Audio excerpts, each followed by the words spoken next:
Preface. This book is pragmatical, not philosophical.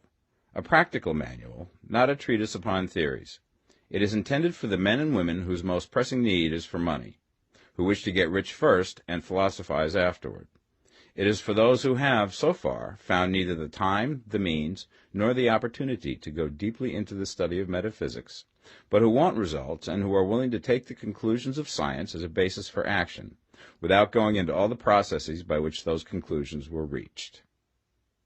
It is expected that the reader will take the fundamental statements upon faith, just as he would take statements concerning a law of electrical action if they were promulgated by a Marconi or an Edison, and, taking the statements upon faith, that he will prove their truth by acting upon them without fear or hesitation. Every man or woman who does this will certainly get rich, for the science herein applied is an exact science, and failure is impossible. For the benefit, however, of those who wish to investigate philosophical theories and so secure a logical basis for faith, I will here cite certain authorities. The monistic theory of the universe, the theory that one is all and that all is one, that one substance manifests itself as the seeming many elements of the material world, is of Hindu origin and has been gradually winning its way into the thought of the Western world for 200 years. It is the foundation of all the Oriental philosophies, and of those of Descartes, Spinoza, Leibniz, Schopenhauer, Hegel, and Emerson.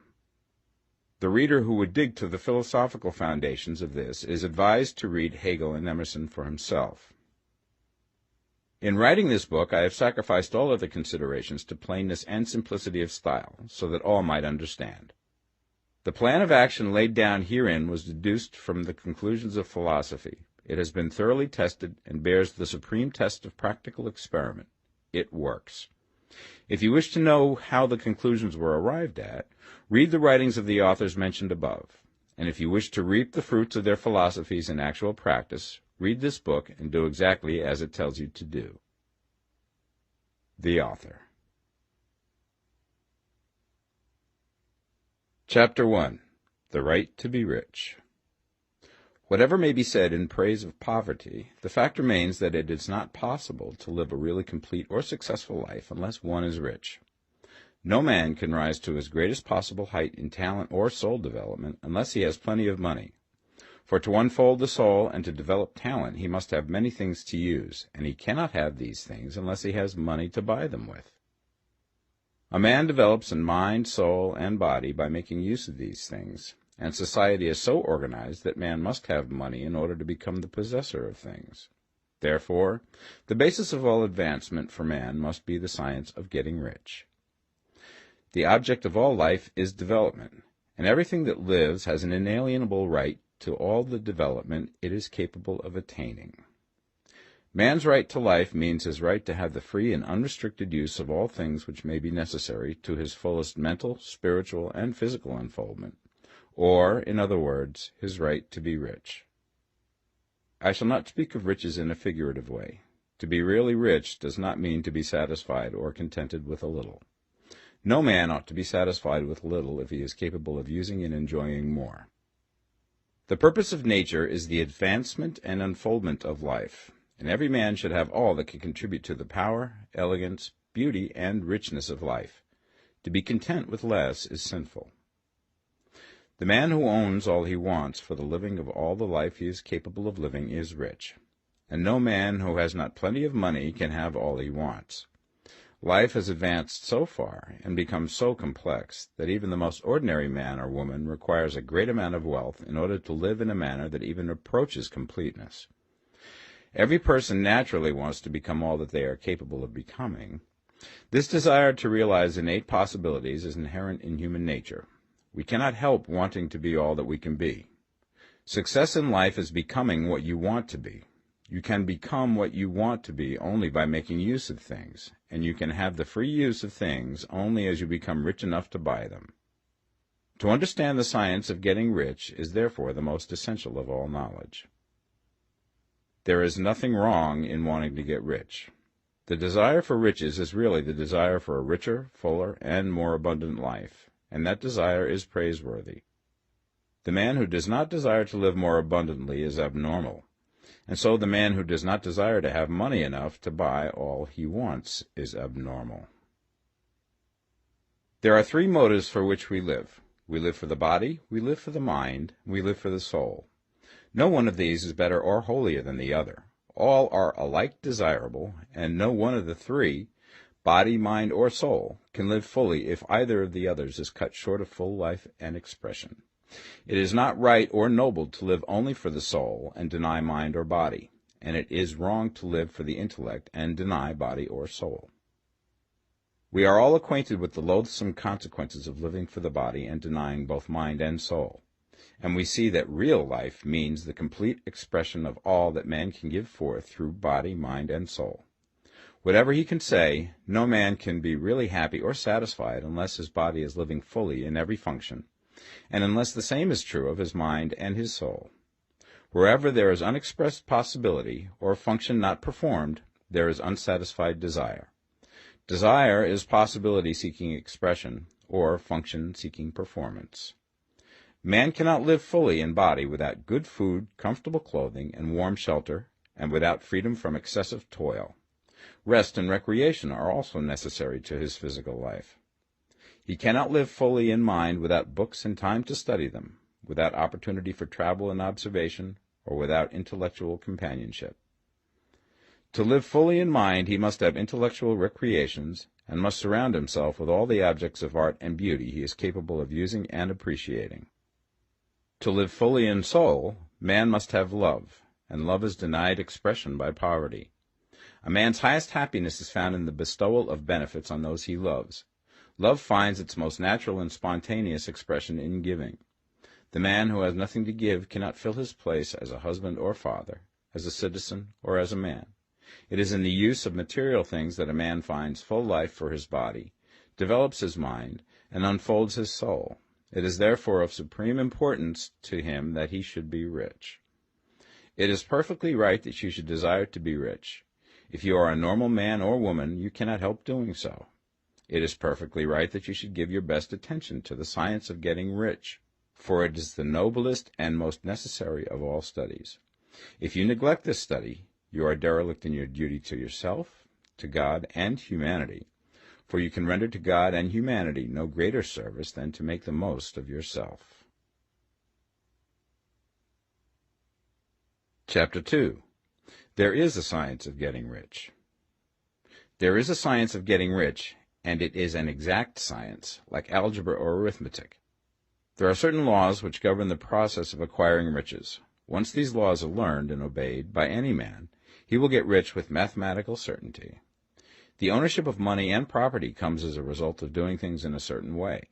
Those who do things in this certain way, whether on purpose or accidentally, get rich, while those who do not do things in this certain way, no matter how hard they work or how able they are, remain poor. It is a natural law that like causes always produce like effects, and therefore any man or woman who learns to do things in this certain way will infallibly get rich. That the above statement is true is shown by the following facts. Getting rich is not a matter of environment, for if it were, all the people in certain neighborhoods would become wealthy. The people of one city would all be rich, while those of other towns would all be poor. Or the inhabitants of one state would roll in wealth, and those of an adjoining state would be in poverty. But everywhere we see rich and poor living side by side, in the same environment, and often engaged in the same vocations. When two men are in the same locality and in the same business, and one gets rich while the other remains poor, it shows that getting rich is not primarily a matter of environment.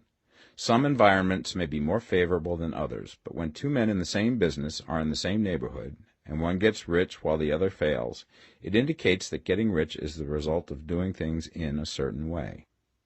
And further, the ability to do things in this certain way is not due solely to the possession of talent, for many people who have great talent remain poor, while others who have very little talent get rich. Studying the people who have gotten rich, we find that they are an average lot in all respects, having no greater talents and abilities than other men. It is evident that they do not get rich because they possess talents and abilities that other men have not, but because they happen to do things in a certain way. Getting rich is not the result of saving or thrift. Many very penurious people are poor, while free spenders often get rich. Nor is getting rich due to doing things which others fail to do. For two men in the same business often do almost exactly the same things, and one gets rich while the other remains poor or becomes bankrupt. From all these things, we must come to the conclusion that getting rich is the result of doing things in a certain way. If getting rich is the result of doing things in a certain way, then any man or woman who can do things in that way can become rich, and the whole matter is brought within the domain of exact science. The question arises here whether this certain way may not be so difficult that only a few may follow it.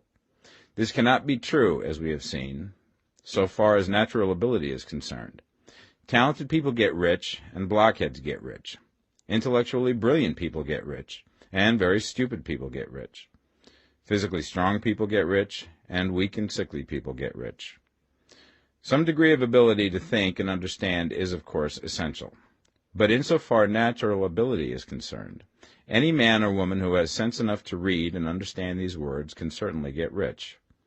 Also, we have seen that it is not a matter of environment. Location counts for something. One would not go to the heart of the Sahara and expect to do successful business. Getting rich involves the necessity of dealing with men and of being where there are people to deal with. And if these people are inclined to deal in the way that you want to deal, so much the better. But that is about as far as environment goes. If anybody else in your town can get rich, so can you.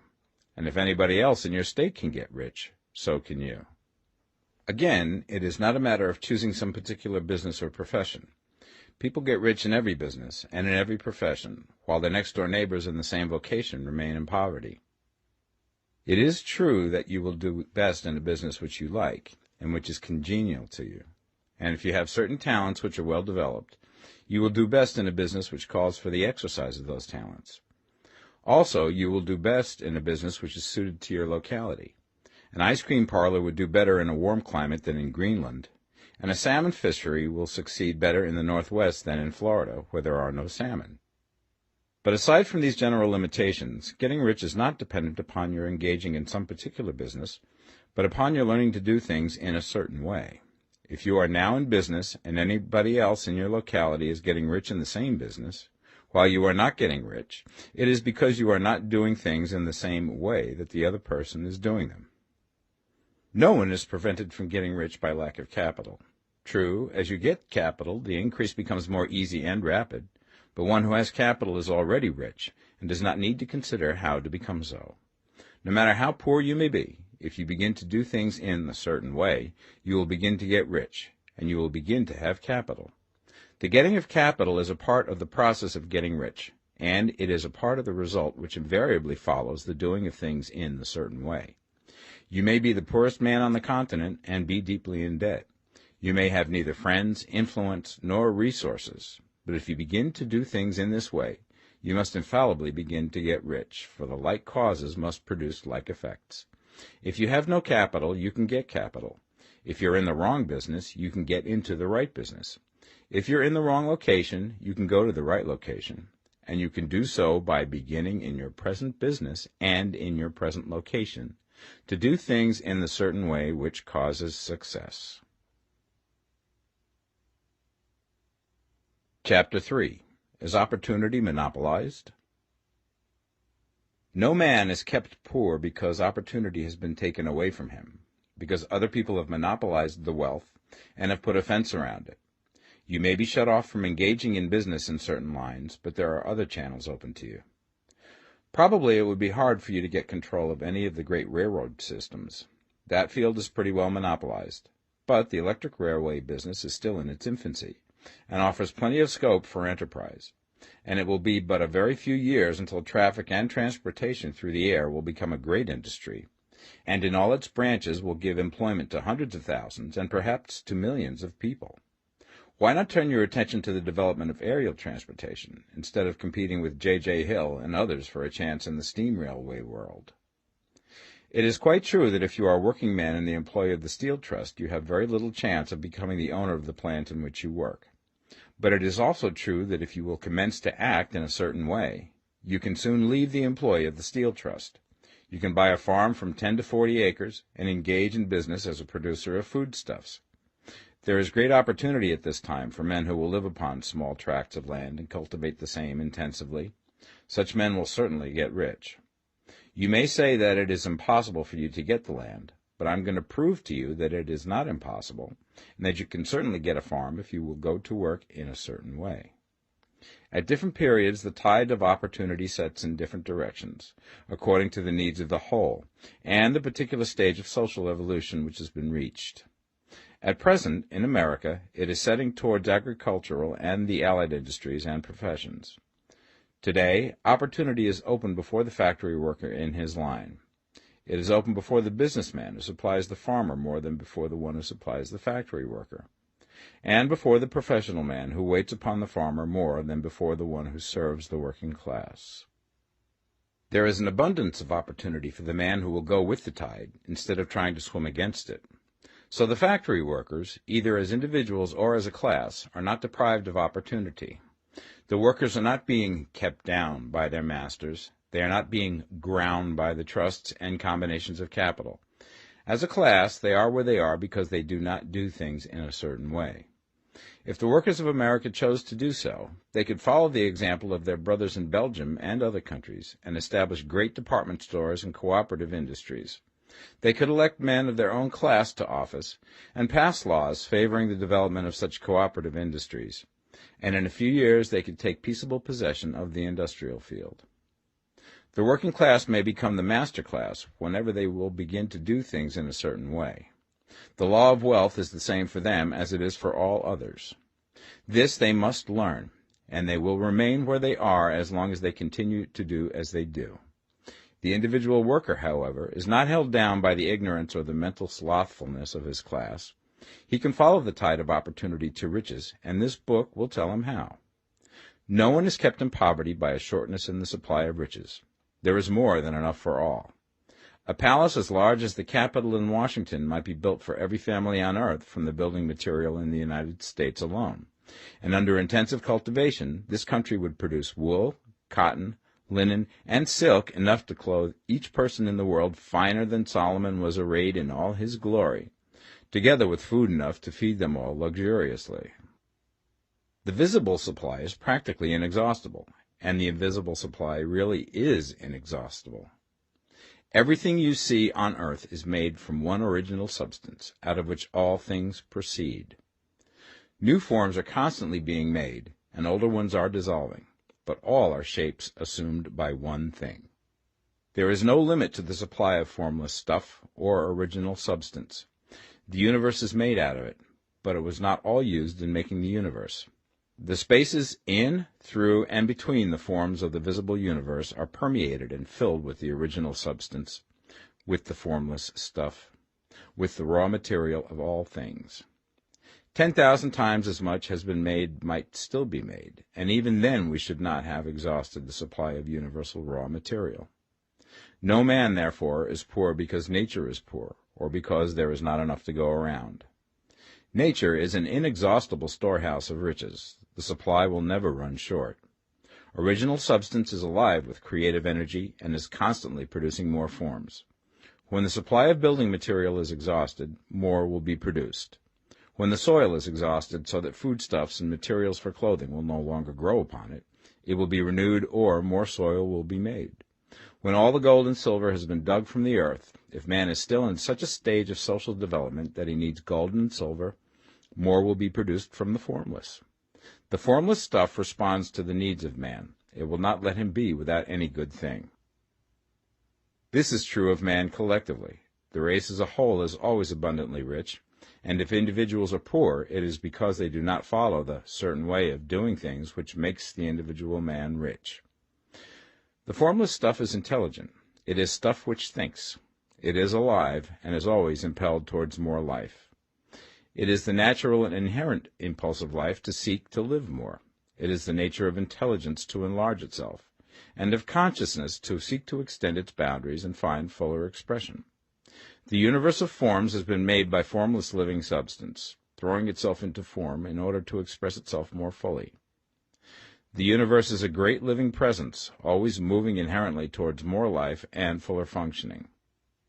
Nature is formed for the advancement of life. Its impelling motive is the increase of life.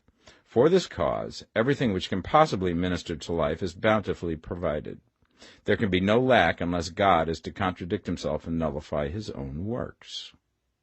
You are not kept poor by lack in the supply of riches. It is a fact which I shall demonstrate a little further on, that even the resources of the formless supply are at the command of the man or woman who will act and think in a certain way. Chapter 4. The first principle in the science of getting rich. Thought is the only power which can produce tangible riches from the formless substance. The stuff from which all things are made is a substance which thinks, and a thought of form in this substance produces the form. Original substance moves according to its thoughts. Every form and process you see in nature is the visible expression of a thought in original substance. As the formless stuff thinks of a form, it takes that form. As it thinks of a motion, it makes that motion. That is the way all things were created. We live in a thought world, which is part of a thought universe. The thought of a moving universe extended through formless substance, and the thinking stuff moving according to that thought, took the form of systems of planets and maintains that form. Thinking substance takes the form of its thought and moves according to that thought. Holding the idea of a circling system of suns and worlds, it takes the form of these bodies and moves them as it thinks. Thinking the form of a slow-growing oak tree, it moves accordingly and produces the tree, though centuries may be required to do the work.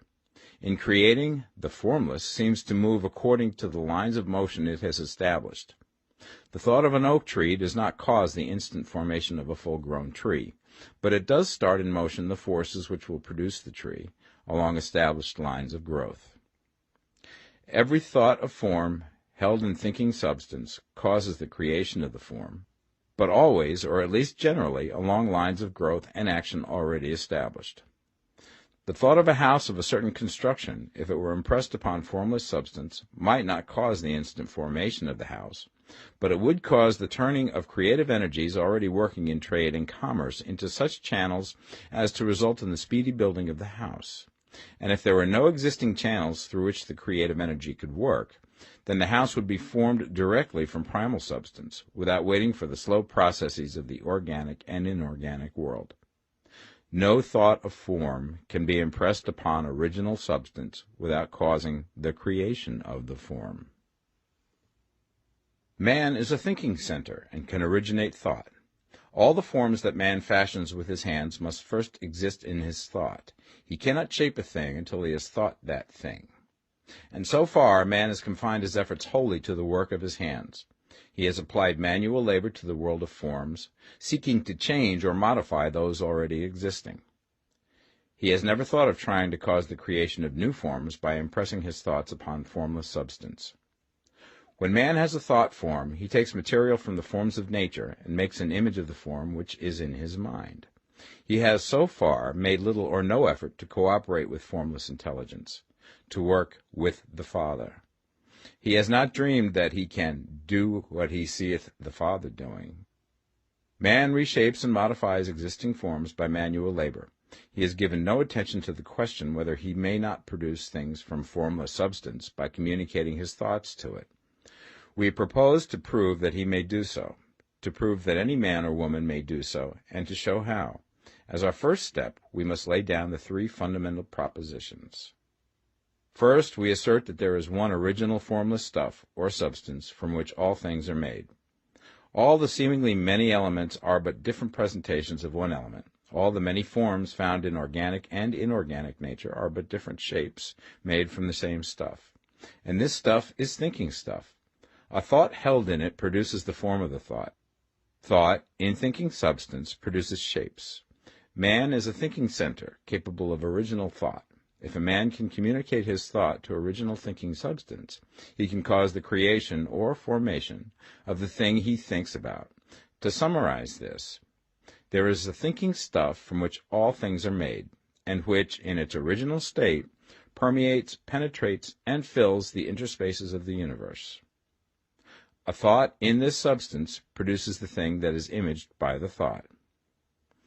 Man can form things in his thought, and, by impressing his thought upon formless substance, can cause the thing he thinks about to be created.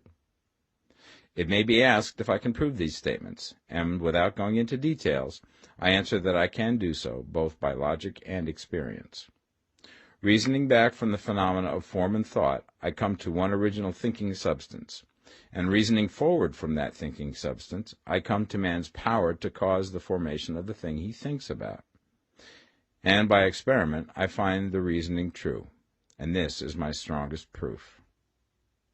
If one man who reads this book gets rich by doing what it tells him to do, that is evidence in support of my claim. But if every man who does what it tells him to do gets rich, that is proof positive until someone goes through the process and fails. The theory is true until the process fails, and this process will not fail. For every man who does exactly what this book tells him to do will get rich. I have said that men get rich by doing things in a certain way, and in order to do so, men must become able to think in a certain way. A man's way of doing things is the direct result of the way he thinks about things. To do things in a way that you want to do them, you will have to acquire the ability to think the way you want to think. This is the first step towards getting rich. To think what you want to think is to think truth, regardless of appearances. Every man has the natural and inherent power to think what he wants to think, but it requires far more effort to do so than it does to think the thoughts which are suggested by appearances. To think according to appearance is easy.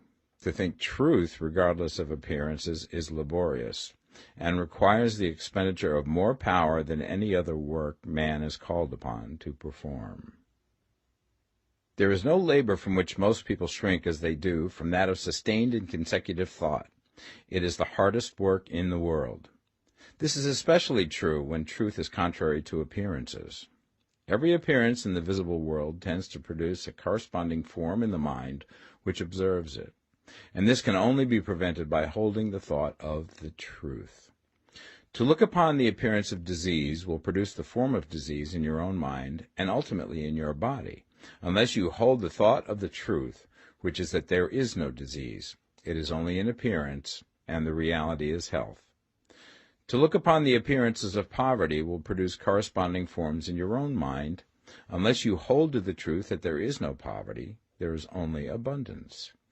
To think health when surrounded by the appearance of disease, or to think riches when in the midst of appearances of poverty, requires power, but he who acquires this power becomes a master mind. He can conquer fate. He can have what he wants. This power can only be acquired by getting hold of the basic fact which is behind all appearances, and that fact is that there is one thinking substance, from which and by which all things are made. Then we must grasp the truth that every thought held in this substance becomes a form, and that man can so impress his thoughts upon it as to cause them to take form and become visible things. When we realize this, we lose all doubt and fear, for we know that we can create what we want to create, and we can get what we want to have, and can become what we want to be. As a first step towards getting rich, you must believe the three fundamental statements given previously in this chapter, and in order to emphasize them, I repeat them here. There is a thinking stuff from which all things are made, and which, in its original state, permeates, penetrates, and fills the interspaces of the universe. A thought in this substance produces the thing that is imaged by the thought. Man can form things in his thought, and, by impressing his thought upon formless substance, can cause the thing he thinks about to be created. You must lay aside all other concepts of the universe than this monistic one, and you must dwell upon this until it is fixed in your mind and has become your habitual thought. Read these creed statements over and over again. Fix every word upon your memory, and meditate upon them until you firmly believe what they say. If a doubt comes to you, cast it aside as a sin. Do not listen to arguments against this idea. Do not go to churches or lectures where a contrary concept of things is taught or preached. Do not read magazines or books which teach a different idea. If you get mixed up in your faith, all your efforts will be in vain.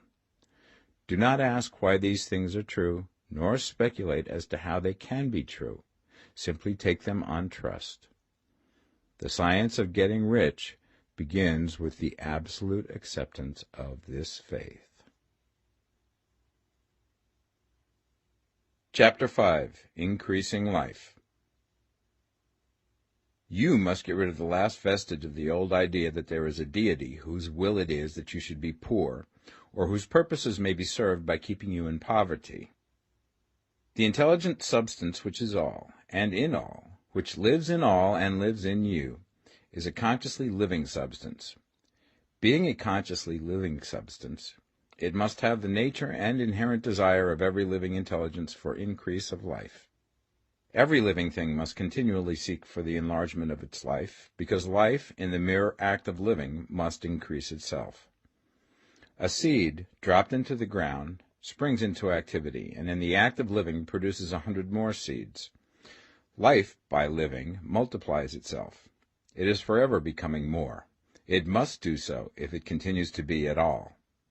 Intelligence is under the same necessity for continuous increase. Every thought we think makes it necessary for us to think another thought. Consciousness is continually expanding. Every fact we learn leads us to the learning of another fact.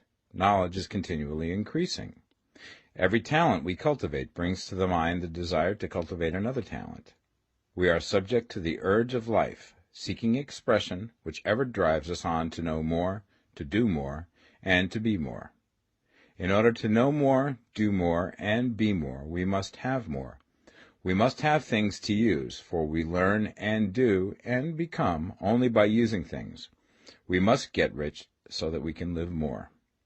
The desire for riches is simply the capacity for larger life seeking fulfillment.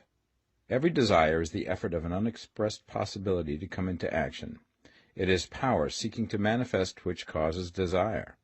That which makes you want more money is the same as that which makes the plant grow. It is life, seeking fuller expression. The one living substance must be subject to this inherent law of all life. It is permeated with the desire to live more. That is why it is under the necessity of creating things. The one substance desires to live more in you. Hence, it wants you to have all the things you can use.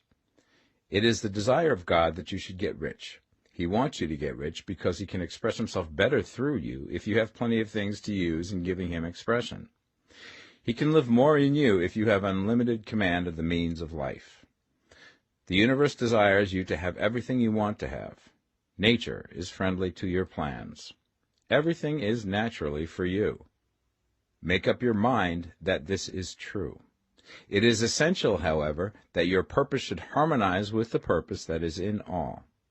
You must want real life, not mere pleasure of sensual gratification.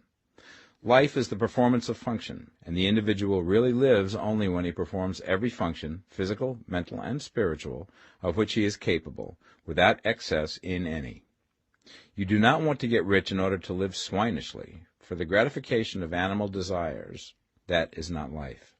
But the performance of every physical function is a part of life, and no one lives completely who denies the impulses of the body a normal and healthful expression. You do not want to get rich solely to enjoy mental pleasures, to get knowledge, to gratify ambition, to outshine others, to be famous.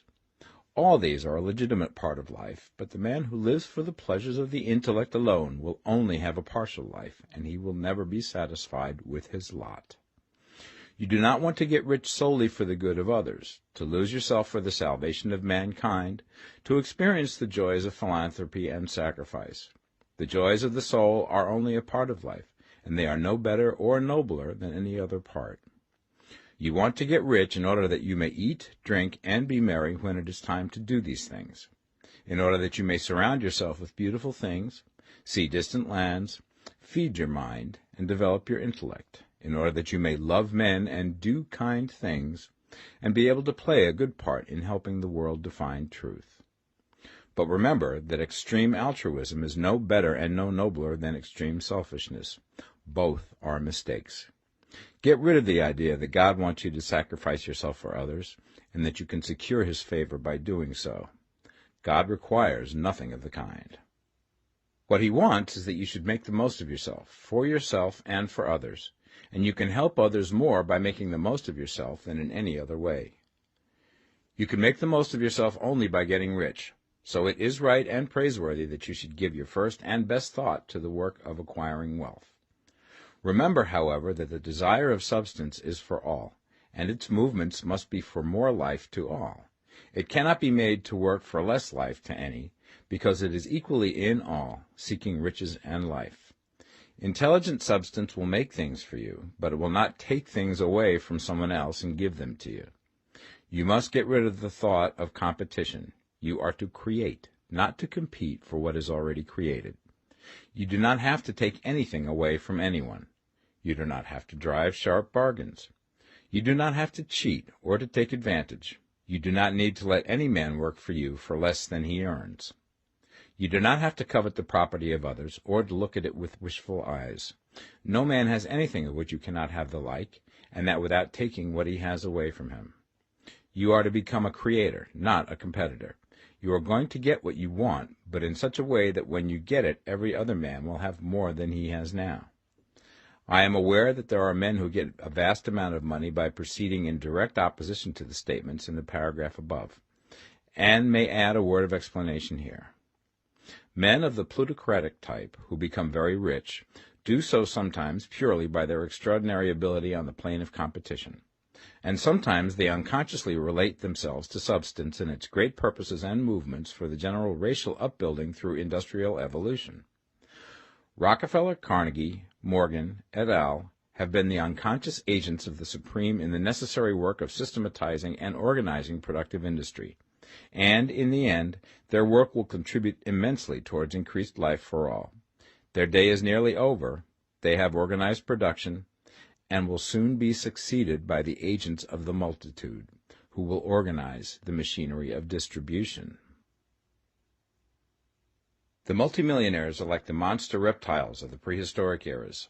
They play a necessary part in the evolutionary process, but the same power which produced them will dispose of them, and it is well to bear in mind that they have never been really rich. A record of the private lives of most of this class will show that they have really been the most abject and wretched of the poor. Riches secured on the competitive plane are never satisfactory and permanent. They are yours today and another's tomorrow. Remember, if you are to become rich in a scientific and certain way, you must rise entirely out of the competitive thought. You must never think for a moment that the supply is limited. Just as soon as you begin to think that all the money is being cornered and controlled by bankers and others, and that you must exert yourself to get laws passed to stop this process, and so on, in that moment you drop into the competitive mind, and your power to cause creation is gone for the time being. And what is worse, you will probably arrest the creative movements you have already instituted. Know that there are countless millions of dollars worth of gold in the mountains of the earth, not yet brought to light, and know that if there were not, more would be created from thinking substance to supply your needs. Know that the money you need will come, even if it is necessary for 1,000 men to be led to the discovery of new gold mines tomorrow. Never look at the visible supply. Look always at the limitless riches in formless substance, and know that they are coming to you as fast as you can receive and use them. Nobody, by cornering the visible supply, can prevent you from getting what is yours. So never allow yourself to think for an instant that all the best building spots will be taken before you get ready to build your house, unless you hurry. Never worry about the trusts and combines, and get anxious for fear that they will soon come to own the whole earth. Never get afraid that you will lose what you want because some other person beat you to it. That cannot possibly happen. You are not seeking anything that is possessed by anybody else. You are causing what you want to be created from formless substance, and the supply is without limits. Stick to the formulated statement. There is a thinking stuff from which all things are made, and which, in its original state, permeates, penetrates, and fills the interspaces of the universe. A thought in this substance produces the thing that is imaged by the thought. Man can form things in his thought, and by impressing his thought upon formless substance, can cause the thing he thinks about to be created. Chapter 6. How Riches Come to You.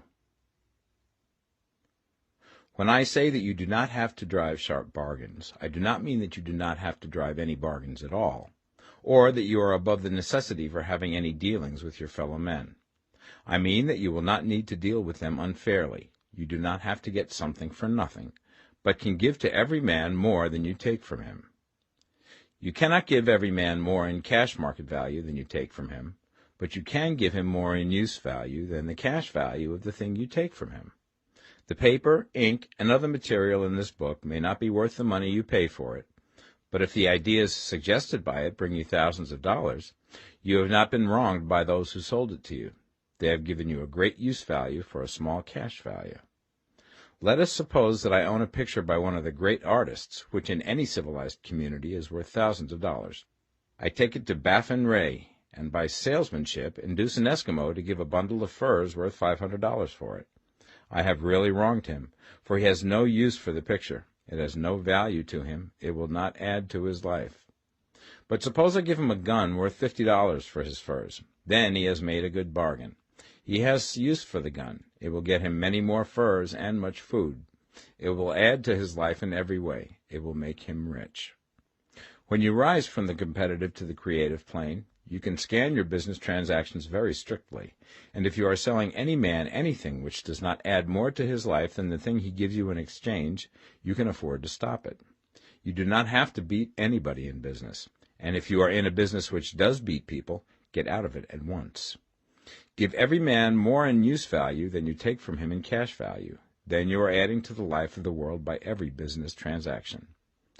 If you have people working for you, you must take from them more in cash value than you pay them in wages. But you can so organize your business that it will be filled with the principle of advancement, and so that each employee who wishes to do so may advance a little every day. You can make your business do for your employees what this book is doing for you. You can so conduct your business that it will be a sort of ladder, by which every employee who will take the trouble may climb to riches himself, and, given the opportunity, if he will not do so, it is not your fault.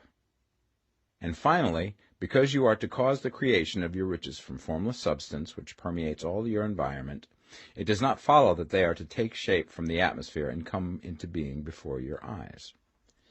If you want a sewing machine, for instance, I do not mean to tell you that you are to impress the thought of a sewing machine on thinking substance until the machine is formed without hands, in the room where you sit or elsewhere.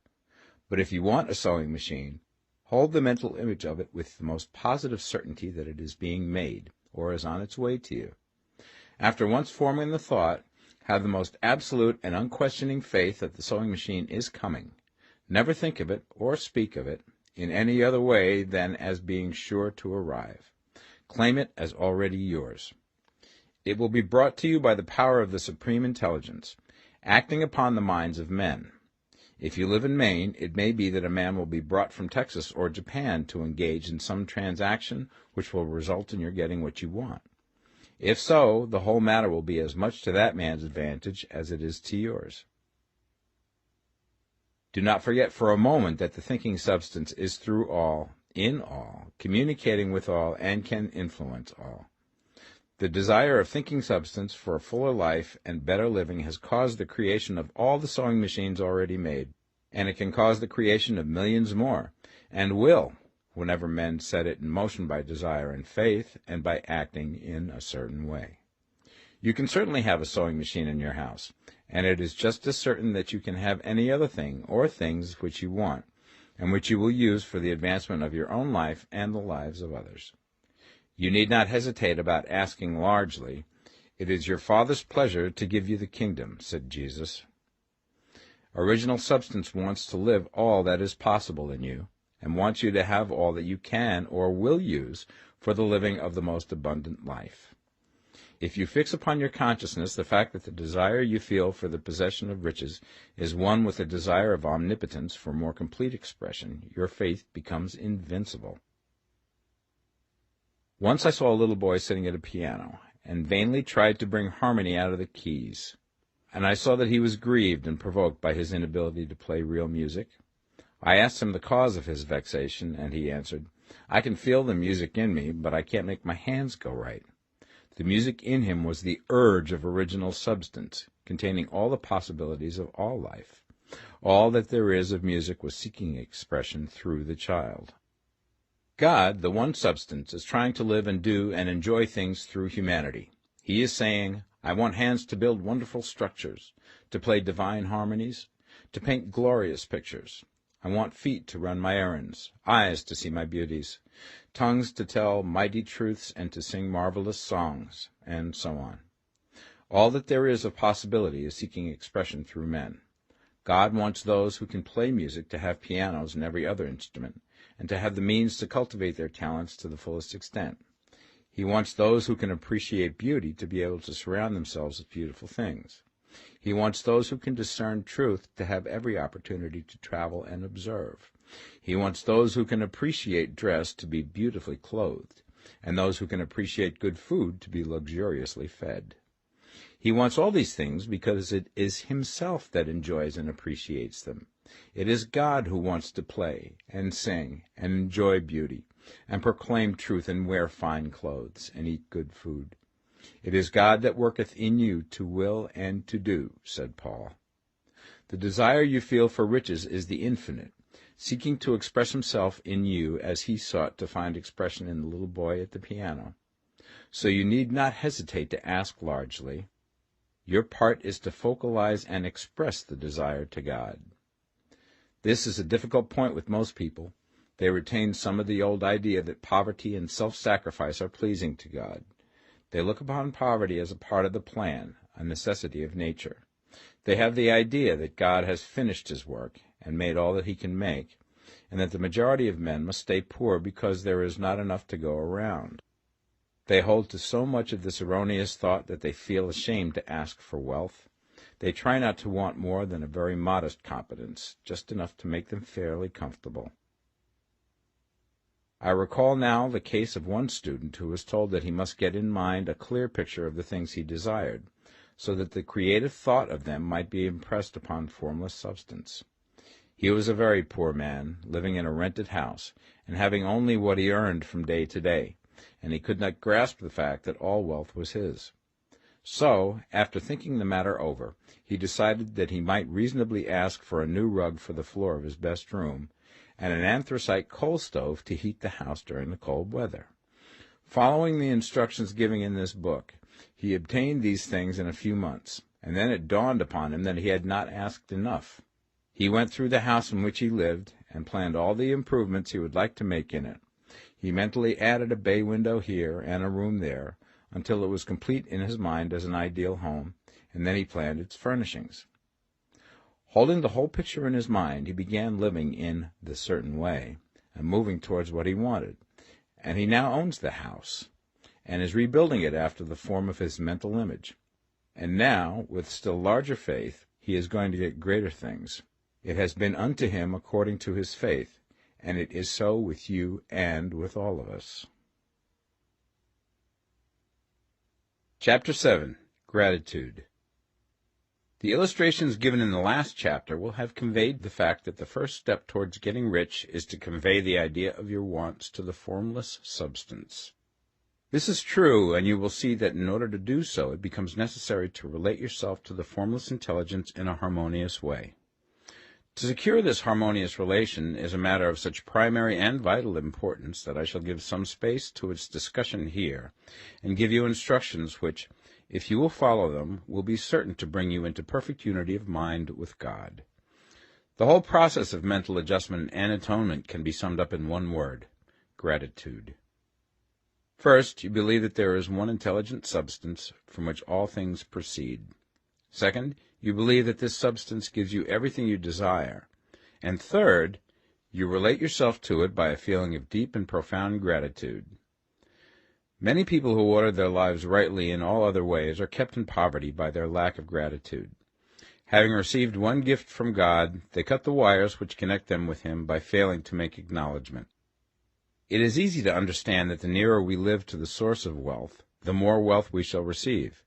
And it is easy also to understand that the soul that is always grateful lives in closer touch with God than the one which never looks to him in thankful acknowledgment. The more gratefully we fix our minds on the Supreme when good things come to us, the more good things we will receive, and the more rapidly they will come. And the reason simply is that the mental attitude of gratitude draws the mind into closer touch with the source from which the blessings come.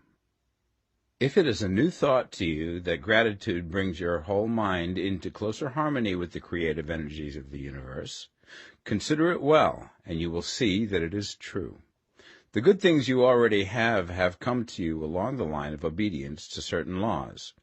Gratitude will lead your mind out along the ways by which things come, and it will keep you in close harmony with creative thought and prevent you from falling into competitive thought. Gratitude alone can keep you looking toward the all, and prevent you from falling into the error of thinking of the supply as limited, and to do that would be fatal to your hopes.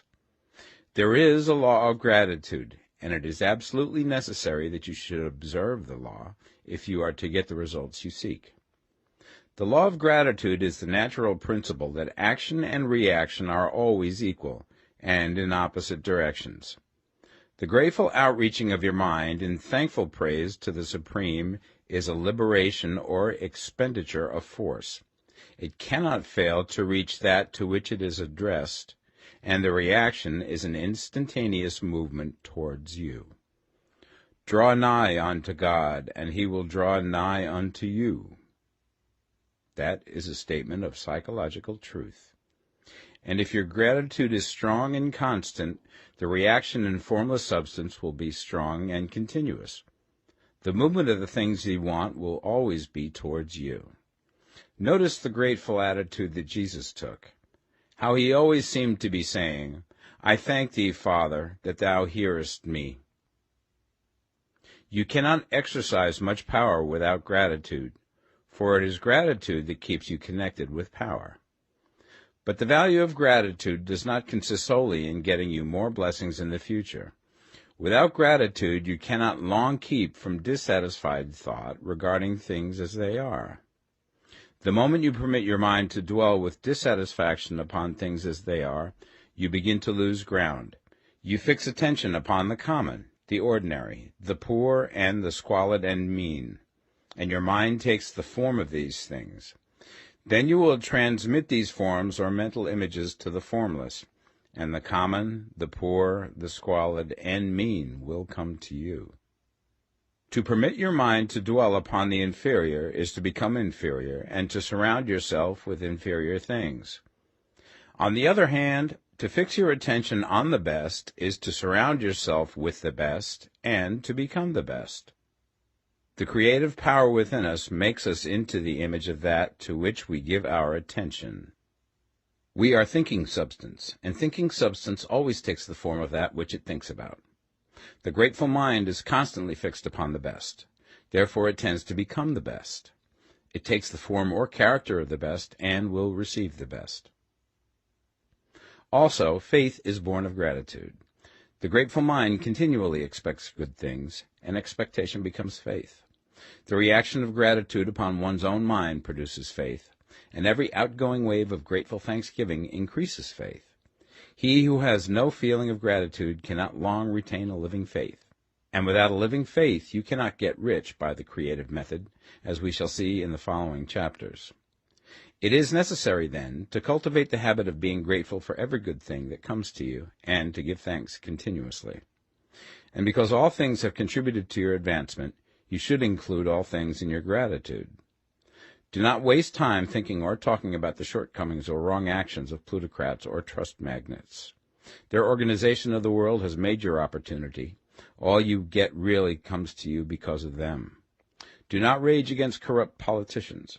If it were not for politicians, we should fall into anarchy, and your opportunity would be greatly lessened. God has worked a long time and very patiently to bring us up to where we are in industry and government, and he is going right on with his work. There is not the least doubt that he will do away with plutocrats, trust magnates, captains of industry, and politicians as soon as they can be spared. But in the meantime, behold, they are all very good. Remember that they are all helping to arrange the lines of transmission along which your riches will come to you, and be grateful to them all. This will bring you into harmonious relations with the good in everything, and the good in everything will move toward you.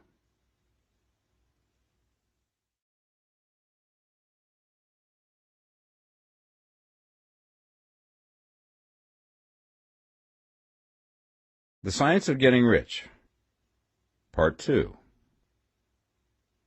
Chapter 8. Thinking in the Certain Way. You must form a clear and definite mental picture of what you want. You cannot transmit an idea unless you have it yourself. You must have it before you can give it, and many people fail to impress thinking substance because they have themselves only a vague and misty concept of the things they want to do, to have, or to become. It is not enough that you should have a general desire for wealth to do good with. Everybody has that desire. It is not enough that you should have a wish to travel, see things, live more, etc. Everybody has those desires also.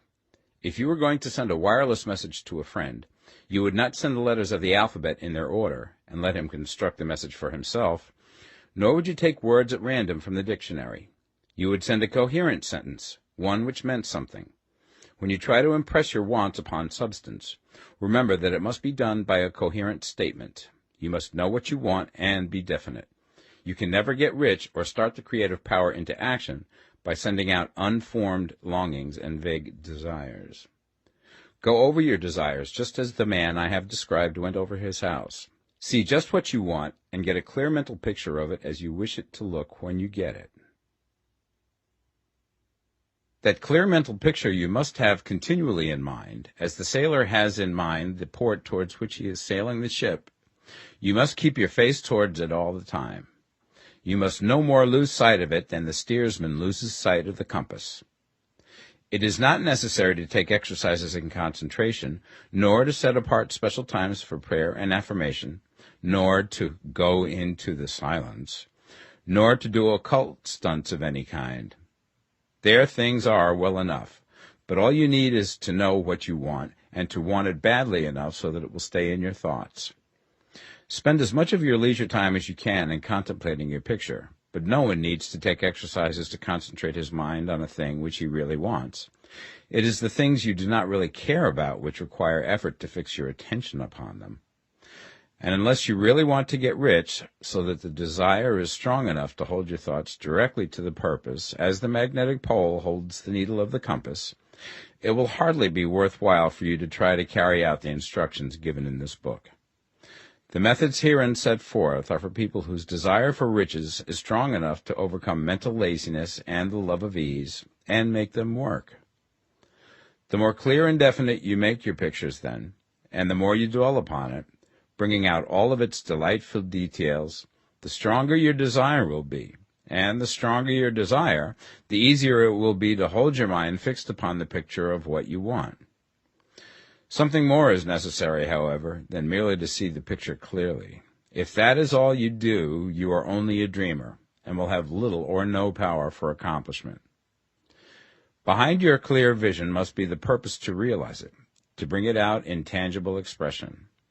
And behind this purpose must be an invincible and unwavering faith that the thing is already yours, that it is at hand, and you have only to take possession of it.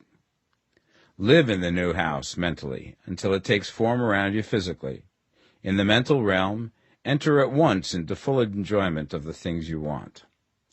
Whatsoever things ye ask for when ye pray, believe that ye receive them, and ye shall have them, said Jesus. See the things you want as if they were actually around you all the time. See yourself as owning and using them. Make use of them in imagination, just as you will use them when they are your tangible possessions. Dwell upon your mental picture until it is clear and distinct, and then take the mental attitude of ownership towards everything in that picture. Take possession of it in mind, in the full faith that it is actually yours. Hold to this mental ownership. Do not waver for an instant in the faith that it is real. And remember what was said in the preceding chapter about gratitude. Be as thankful for it all the time as you expect to be when it has taken form. The man who can sincerely thank God for the things which as yet he owns only in imagination has real faith. He will get rich. He will cause the creation of whatsoever he wants. You do not need to pray repeatedly for things you want. It is not necessary to tell God about it every day. Use not vain repetitions as the heathens do, said Jesus to his pupils. For your Father knoweth that ye have need of these things before ye ask him.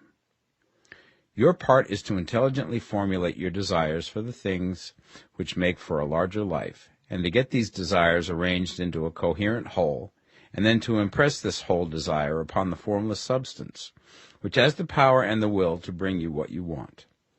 You do not make this impression by repeating strings of words. You make it by holding the vision with unshakable purpose to attain it, and with steadfast faith that you do attain it. The answer to your prayer is not according to your faith while you are talking, but according to your faith while you are working. You cannot impress the mind of God by having a special Sabbath day set apart to tell him what you want, and then forgetting him during the rest of the week. You cannot impress him by having special hours to go into your closet and pray, if you then dismiss the matter from your mind until the hour of prayer comes again. Oral prayer is well enough, and has its effect, especially upon yourself, in clarifying your vision and strengthening your faith. But it is not your oral petitions which get you what you want. In order to get rich, you do not need a sweet hour of prayer. You need to pray without ceasing. And by prayer I mean holding steadily to your vision, with the purpose to cause its creation into solid form, and the faith that you are doing so. Believe that ye receive them. The whole matter turns on receiving, once you have clearly formed your vision. When you have formed it, it is well to make an oral statement, addressing the Supreme in reverent prayer, and from that moment you must, in mind, receive what you ask for. Live in the new house, wear the fine clothes, ride in the automobile, go on the journey, and confidently plan for greater journeys. Think and speak of all things you have asked for in terms of actual present ownership. Imagine an environment and a financial condition exactly as you want them, and live all the time in that imaginary environment and financial condition. Mind, however, that you do not do this as a mere dreamer and castle builder. Hold to the faith that the imaginary is being realized, and to the purpose to realize it. Remember that it is faith and purpose in the use of imagination which makes the difference between the scientist and the dreamer. And having learned this fact, it is here that you must learn the proper use of the will. Chapter 9. How to Use the Will. To set about getting rich in a scientific way, you do not try to apply your willpower to anything outside of yourself. You have no right to do so anyway. It is wrong to apply your will to other men and women in order to get them to do what you wish done. It is as flagrantly wrong to coerce people by mental power as it is to coerce them by physical power. If compelling people by physical force to do things for you reduces them to slavery, compelling them by mental means accomplishes exactly the same thing. The only difference is in methods. If taking things from people by physical force is robbery, then taking things by mental force is robbery also.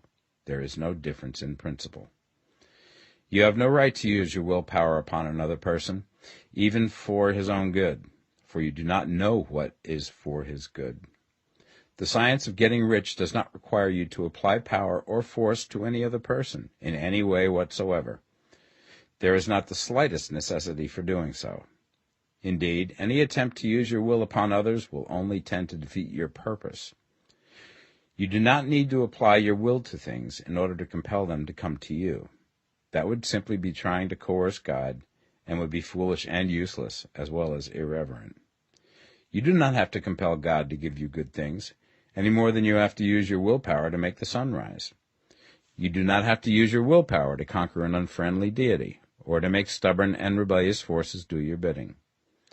Substance is friendly to you, and is more anxious to give you what you want than you are to get it. To get rich, you need only to use your willpower upon yourself. When you know what to think and do, then you must use your will to compel yourself to think and do the right things. That is the legitimate use of the will in getting what you want, to use it in holding yourself to the right course. Use your will to keep yourself thinking and acting in the certain way.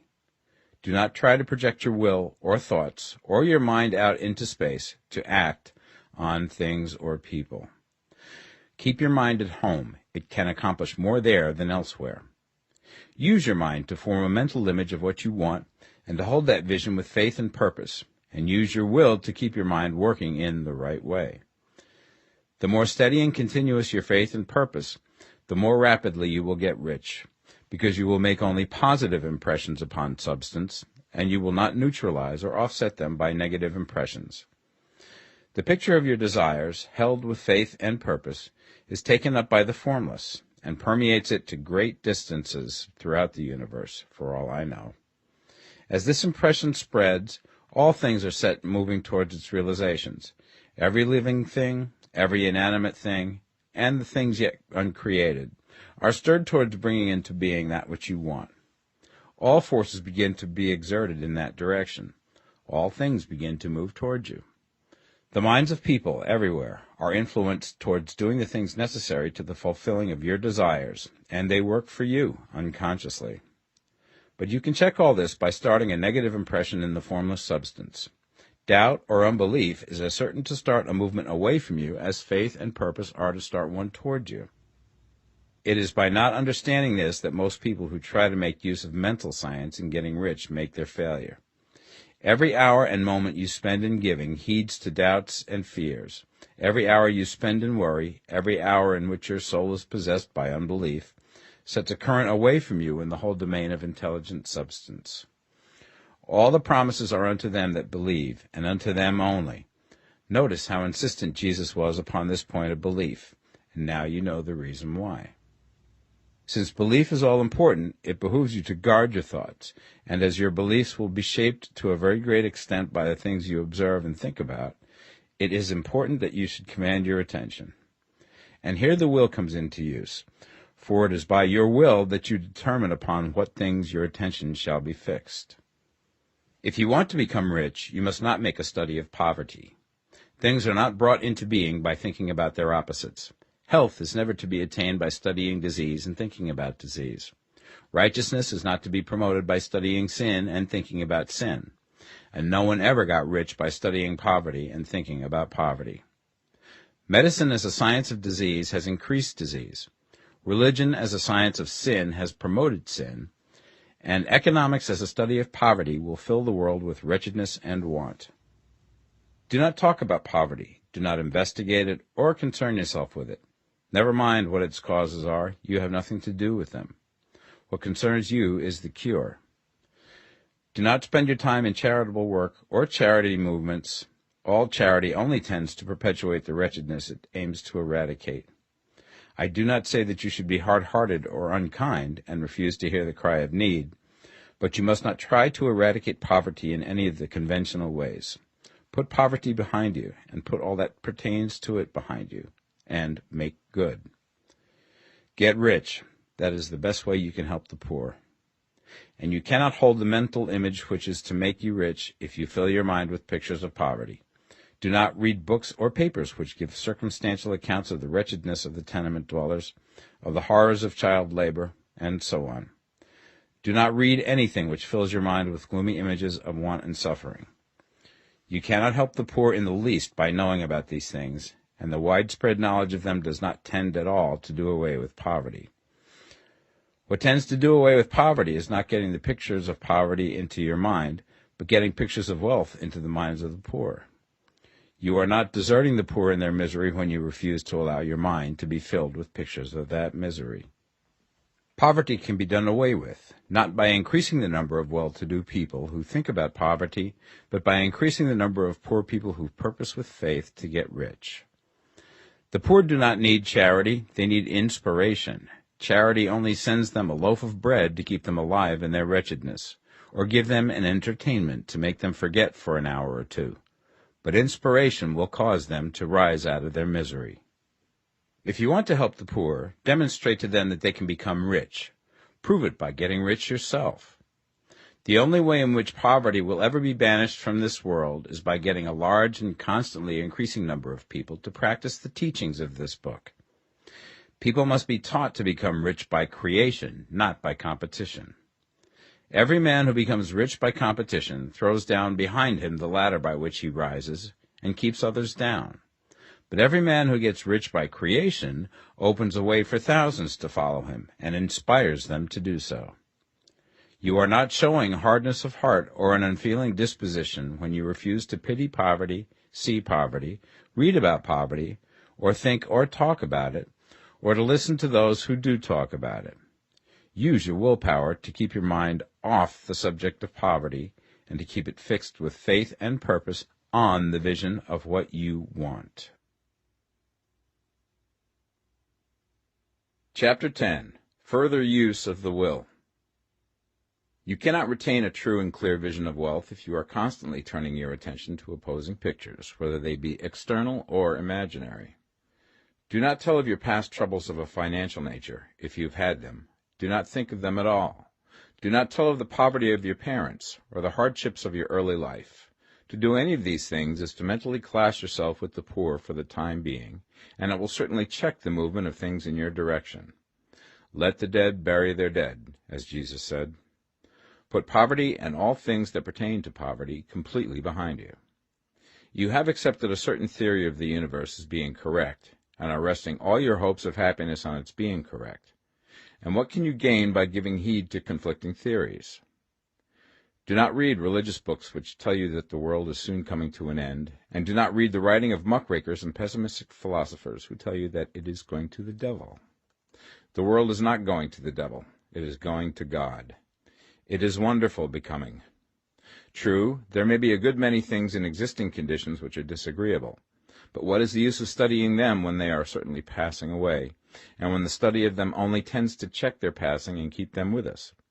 Why give time and attention to things which are being removed by evolutionary growth, when you can hasten their removal only by promoting the evolutionary growth as far as your part of it goes? No matter how horrible and seeming may be the conditions in certain countries, sections, or places, you waste your time and destroy your own chances by considering them. You should interest yourself in the world's becoming rich. Think of the riches in the world as coming to, instead of the poverty it is growing out of. And bear in mind that the only way in which you can assist the world in growing rich is by growing rich yourself through creative method, not the competitive one. Give your attention wholly to riches. Ignore poverty. Whenever you think or speak of those who are poor, think and speak of them as those who are becoming rich, as those who are to be congratulated rather than pitied. Then they and others will catch the inspiration and begin to search for the way out. Because I say that you are to give your whole time and mind and thought to riches, it does not follow that you are to be sordid or mean. To become really rich is the noblest aim you can have in life, for it includes everything else. On the competitive plane, the struggle to get rich is a godless scramble for power over other men. But when we come into the creative mind, all this is changed. All that is possible in the way of greatness and soul unfoldment, of service and lofty endeavor, comes by way of getting rich. All is made possible by the use of things. If you lack for physical health, you will find that the attainment of it is conditional on you getting rich. Only those who are emancipated from financial worry and who have the means to live a carefree existence and follow hygienic practices can have and retain health. Moral and spiritual greatness is possible only to those who are above the competitive battle for existence. And only those who are becoming rich on the plane of creative thought are free from the degrading influences of competition. If your heart is set on domestic happiness, remember that love flourishes best when there is refinement, a high level of thought, and freedom from corrupting influences. And these are to be found only where riches are attained by the exercise of creative thought, without strife or rivalry. You can aim at nothing so great or noble, I repeat, as to become rich, and you must fix your attention upon your mental picture of riches, to the exclusion of all that may tend to dim or obscure the vision. You must learn to see the underlying truth in all things. You must see beneath all seemingly wrong conditions the great one life, ever moving forward towards fuller expression and more complete happiness. It is the truth that there is no such thing as poverty, that there is only wealth. Some people remain in poverty because they are ignorant of the fact that there is wealth for them, and these can best be taught by showing them the way to affluence in your own person and practice. Others are poor because, while they feel that there is a way out, they are too intellectually indolent to put forth the mental effort necessary to find that way and by travel it. Others still are poor because, while they have some notion of science, they have become so swamped and lost in the maze of metaphysical and occult theories that they do not know which road to take. They try a mixture of many systems and fail in all. For these, again, the very best thing to do is to show the right way in your own person and practice. An ounce of doing things is worth a pound of theorizing.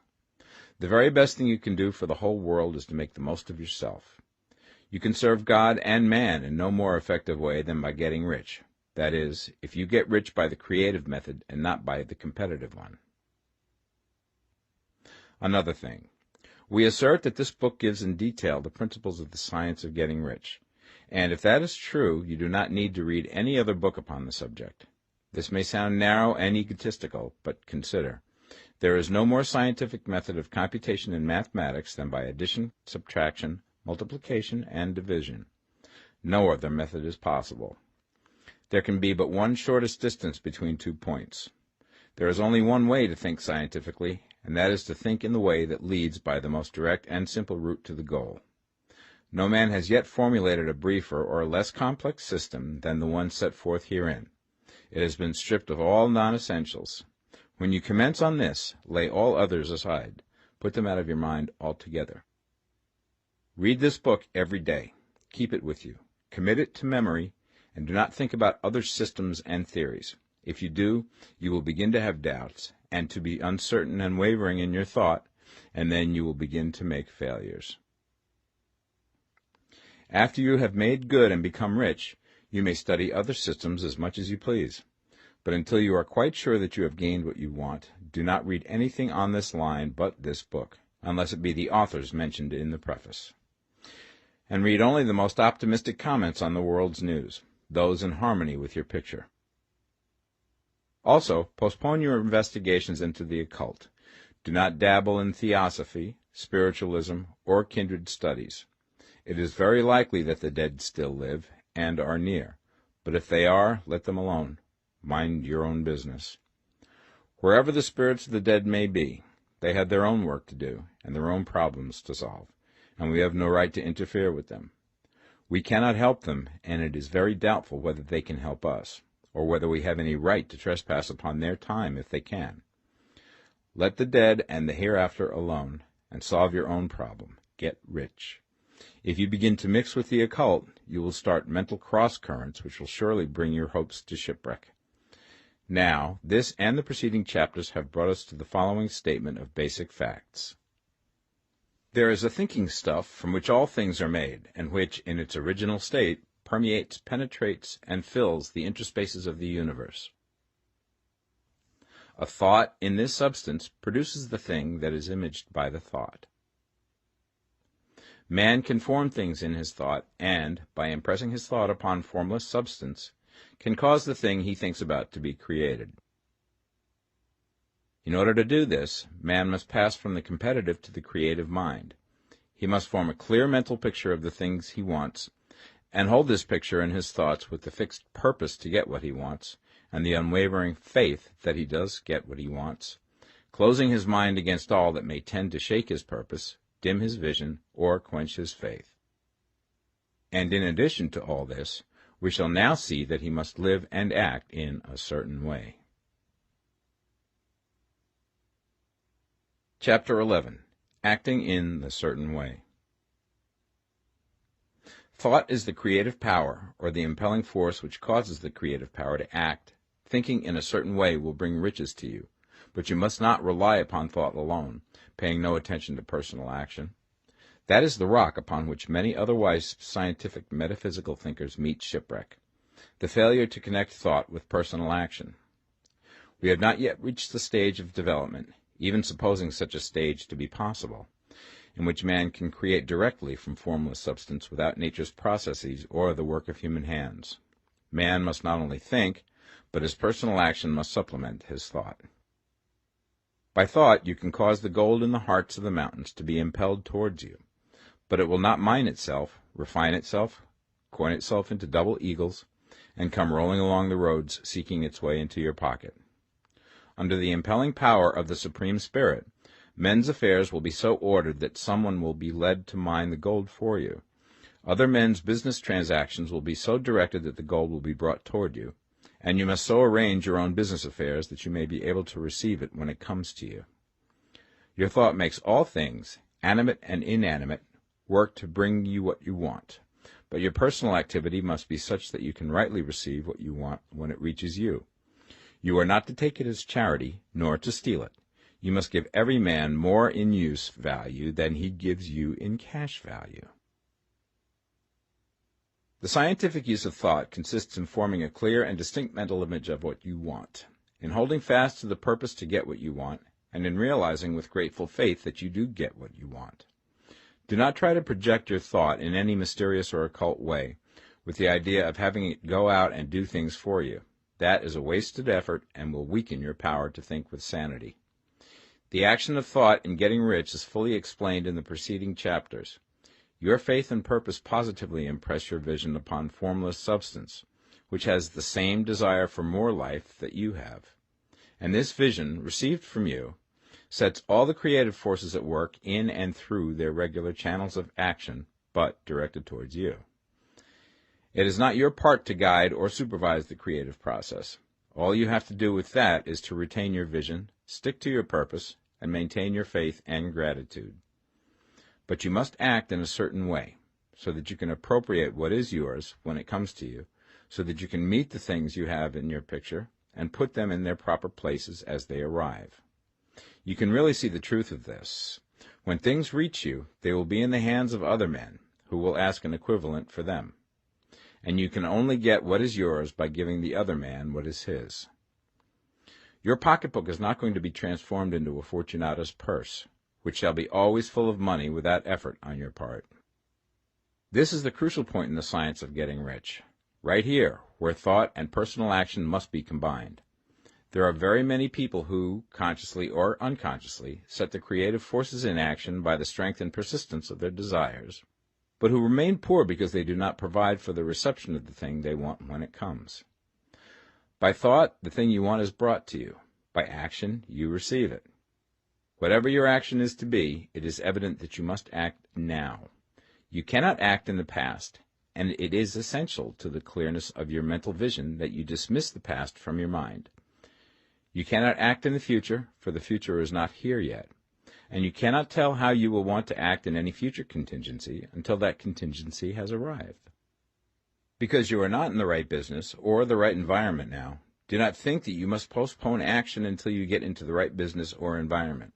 And do not spend time in the present taking thought as to the best course in possible future emergencies. Have faith in your ability to meet any emergency when it arrives. If you act in the present with your mind on the future, your present action will be with a divided mind and will not be effective. Put your whole mind into present action. Do not give your creative impulse to original substance, and then sit down and wait for results. If you do, you will never get them. Act now. There is never any time but now, and there never will be any time but now. If you are ever to begin to make ready for the reception of what you want, you must begin now.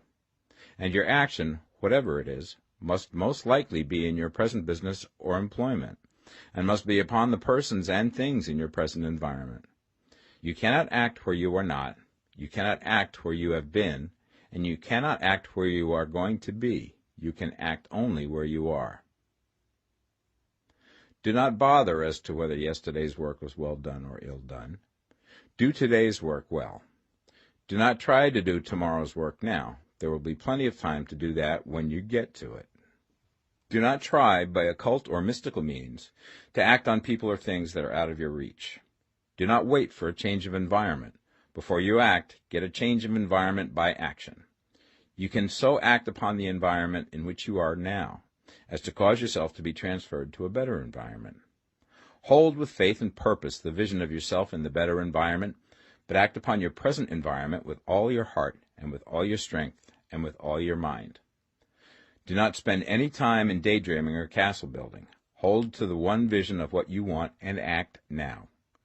Do not cast about seeking some new thing to do, or some strange, unusual, or remarkable action to perform as a first step towards getting rich. It is probable that your actions, at least for some time to come, will be those you have been performing for some time past, but you are to begin now to perform these actions in a certain way, which will surely make you rich. If you are engaged in some business and feel that it is not the right one for you, do not wait until you get into the right business before you begin to act. Do not feel discouraged, or sit down and lament because you are misplaced. No man was ever so misplaced that he could not find the right place, and no man ever became so involved in the wrong business but that he could get into the right business. Hold the vision of yourself in the right business, with the purpose to get into it, and the faith that you will get into it, and are getting into it, but act in your present business. Use your present business as the means of getting a better one, and use your present environment as the means of getting into a better one. Your vision of the right business, if held with faith and purpose, will cause the Supreme to move the right business towards you, and your action, if performed in a certain way, will cause you to move towards the business. If you are an employee or wage earner and feel that you must change places in order to get what you want, do not project your thought into space and rely upon it to get you another job.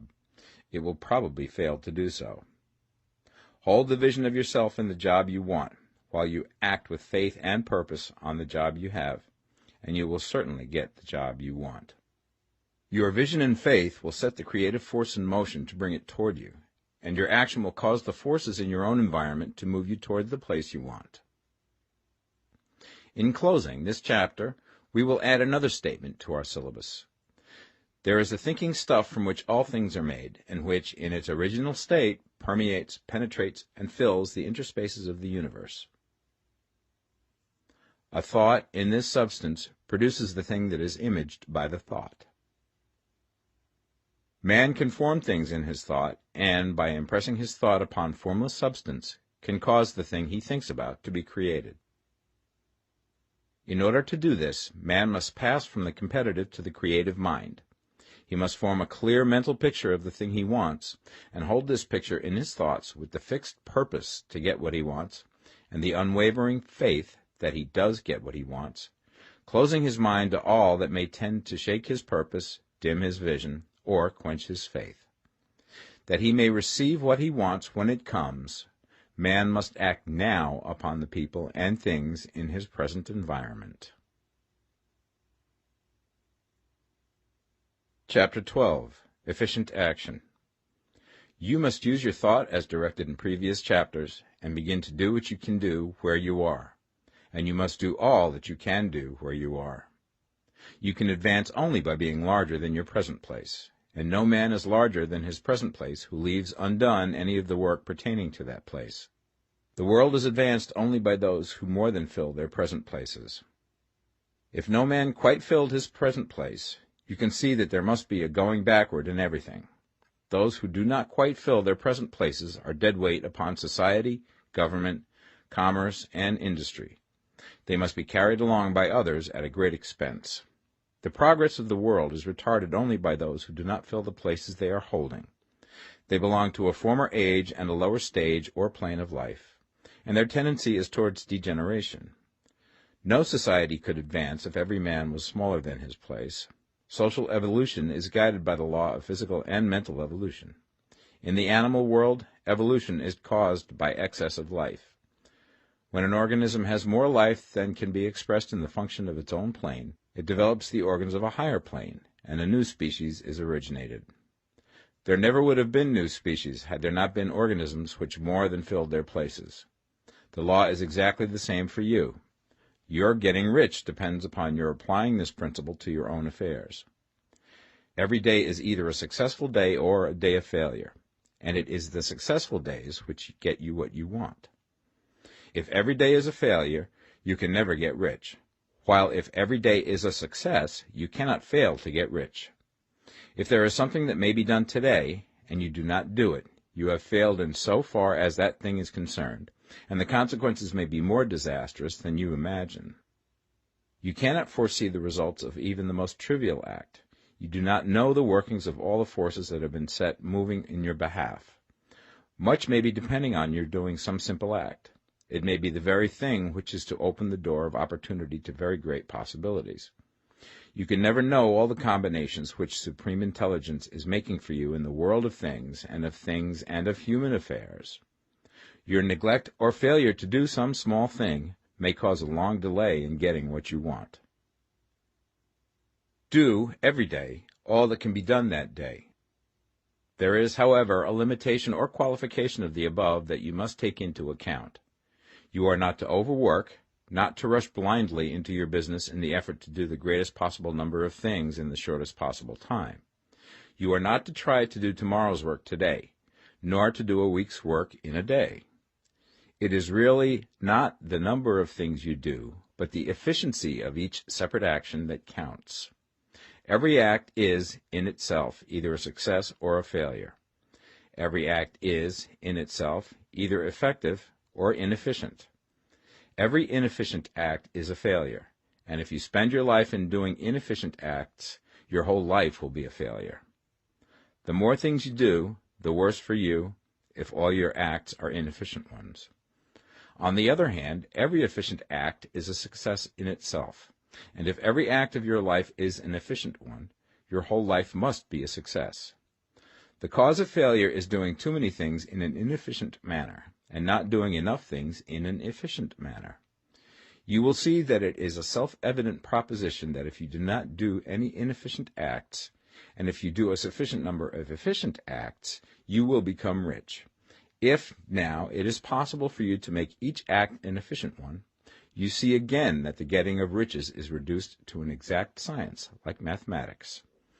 The matter turns, then, on the questions whether you can make each separate act a success in itself, and this you certainly can do. You can make each act a success because all power is working with you, and all power cannot fail. Power is at your service, and to make each act efficient, you have only to put power into it. Every action is either strong or weak, and when every one is strong, you are acting in a certain way, which will make you rich. Every act can be made strong and efficient by holding your vision while you are doing it, and putting the whole power of your faith and purpose into it. It is at this point that the people fail who separate mental power from personal action.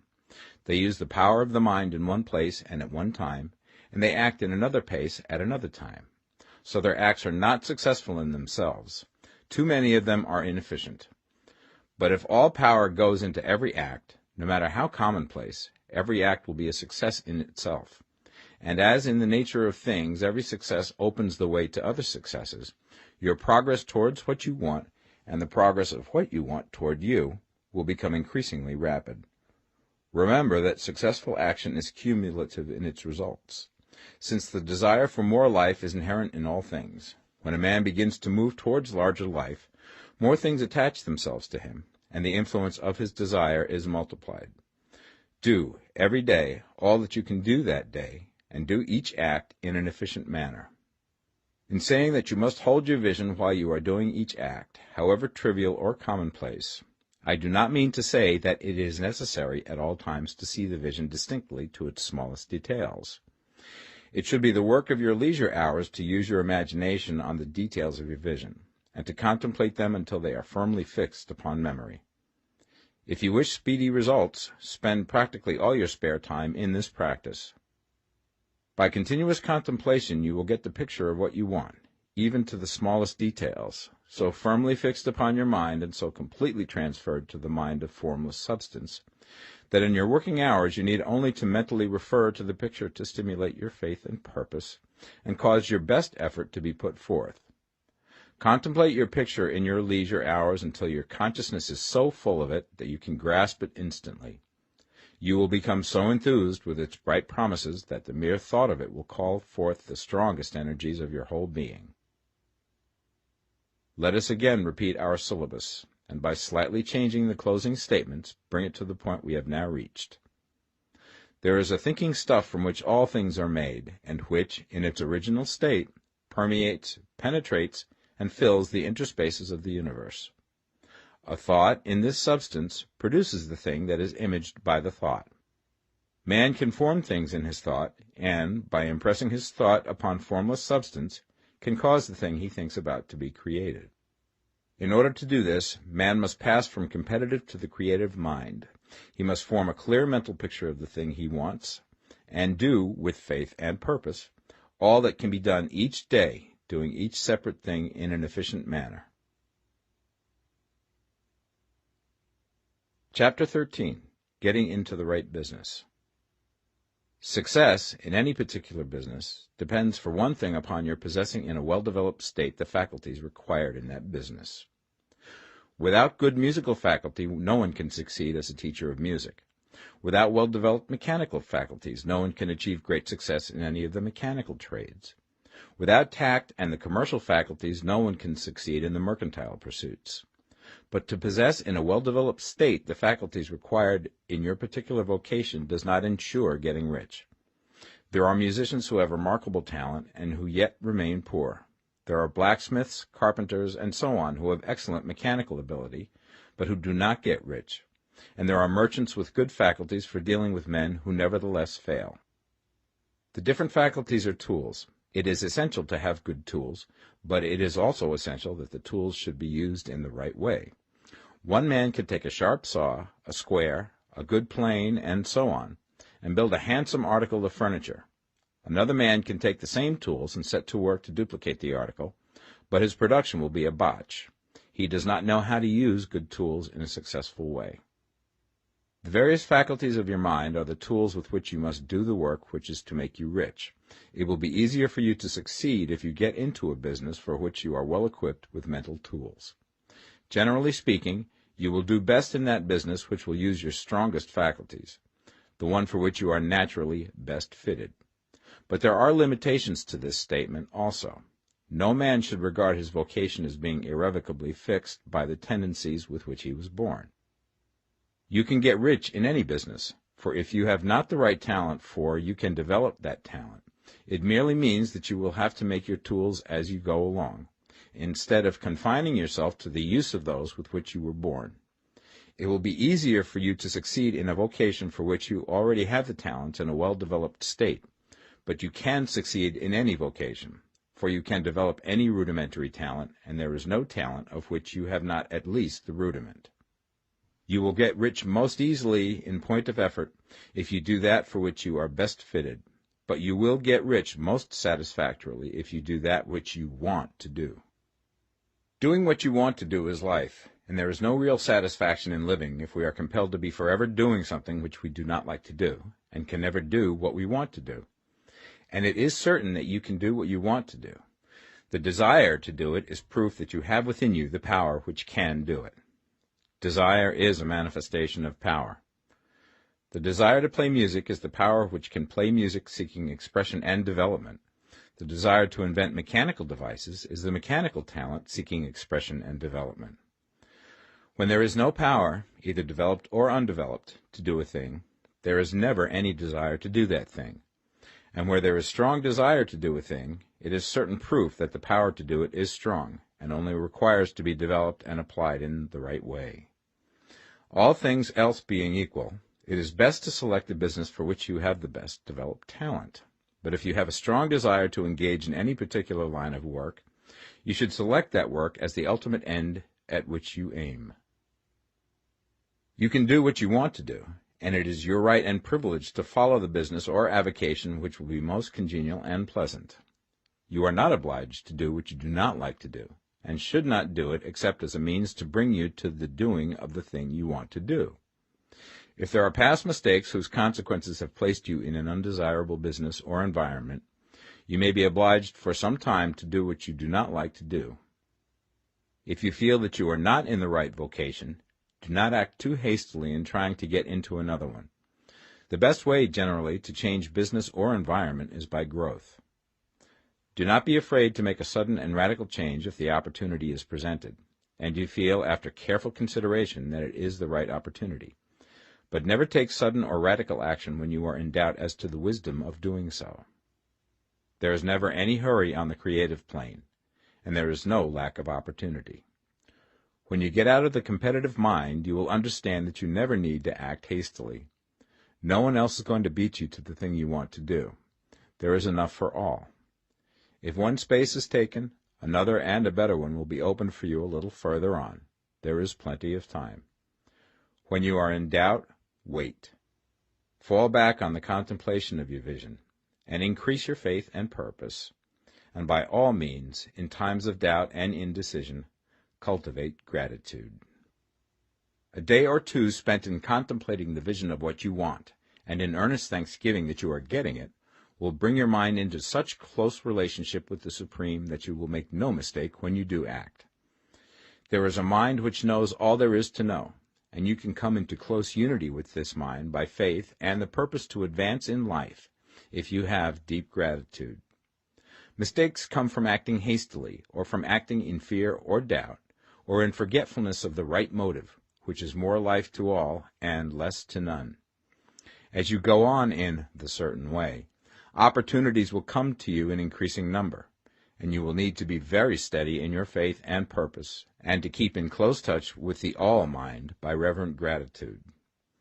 Do all that you can do in a perfect manner every day, but do it without haste, worry, or fear. Go as fast as you can, but never hurry. Remember that in the moment you begin to hurry, you cease to be a creator and become a competitor. You drop back upon the old plane again. Whenever you find yourself hurrying, call a halt. Fix your attention on the mental image of the thing you want, and begin to give thanks that you are getting it. The exercise of gratitude will never fail to strengthen your faith and renew your purpose. Chapter 14. The Impression of Increase. Whether you change your vocation or not, your actions for the present must be those pertaining to the business in which you are now engaged. You can get into the business you want by making constructive use of the business you are already established in, by doing your daily work in a certain way. And in so far as your business consists in dealing with other men, whether personally or by letter, the key thought of all your efforts must be to convey to their minds the impression of increase. Increase is what all men and women are seeking. It is the urge of the formless intelligence within them, seeking fuller expression. The desire for increase is inherent in all nature. It is the fundamental impulse of the universe. All human activities are based on the desire for increase. People are seeking more food, more clothes, better shelter, more luxury, more beauty, more knowledge, more pleasure. Increase in something, more life. Every living thing is under this necessity for continuous advancement. Where increase of life ceases, dissolution and death set in at once. Man instinctively knows this, and hence he is forever seeking more. This law of perpetual increase is set forth by Jesus in the parable of the talents. Only those who gain more retain any. From him who hath not shall be taken away even that which he hath. The normal desire for increased wealth is not an evil or a reprehensible thing. It is simply the desire for more abundant life. It is aspiration. And because it is the deepest instinct of their natures, all men and women are attracted to him who can give them more of the means of life. In following the certain way, you are getting continuous increase for yourself, and you are giving it to all with whom you deal. You are a creative center from which increase is given off to all. Be sure of this, and convey assurance of the fact to every man, woman, and child with whom you come in contact. No matter how small the transaction, even if it be only the selling of a stick of candy to a little child, put into it the thought of increase, and make sure that the customer is impressed with the thought. Convey the impression of advancement with everything you do, so that all people shall receive the impression that you are an advancing man, and that you advance all who deal with you. Even to the people whom you meet in a social way, without any thought of business, and to whom you do not try to sell anything, give the thought of increase. You can convey this impression by holding the unshakable faith that you, yourself, are in the way of increase, and by letting this faith inspire, fill, and permeate every action. Do everything that you do in the firm conviction that you are an advancing personality, and that you are giving advancement to everybody. Feel that you are getting rich, and that in doing so you are making others rich, and conferring benefits to all. Do not boast or brag of your success, or talk about it unnecessarily. True faith is never boastful. Wherever you find a boastful person, you find one who is secretly doubtful and afraid.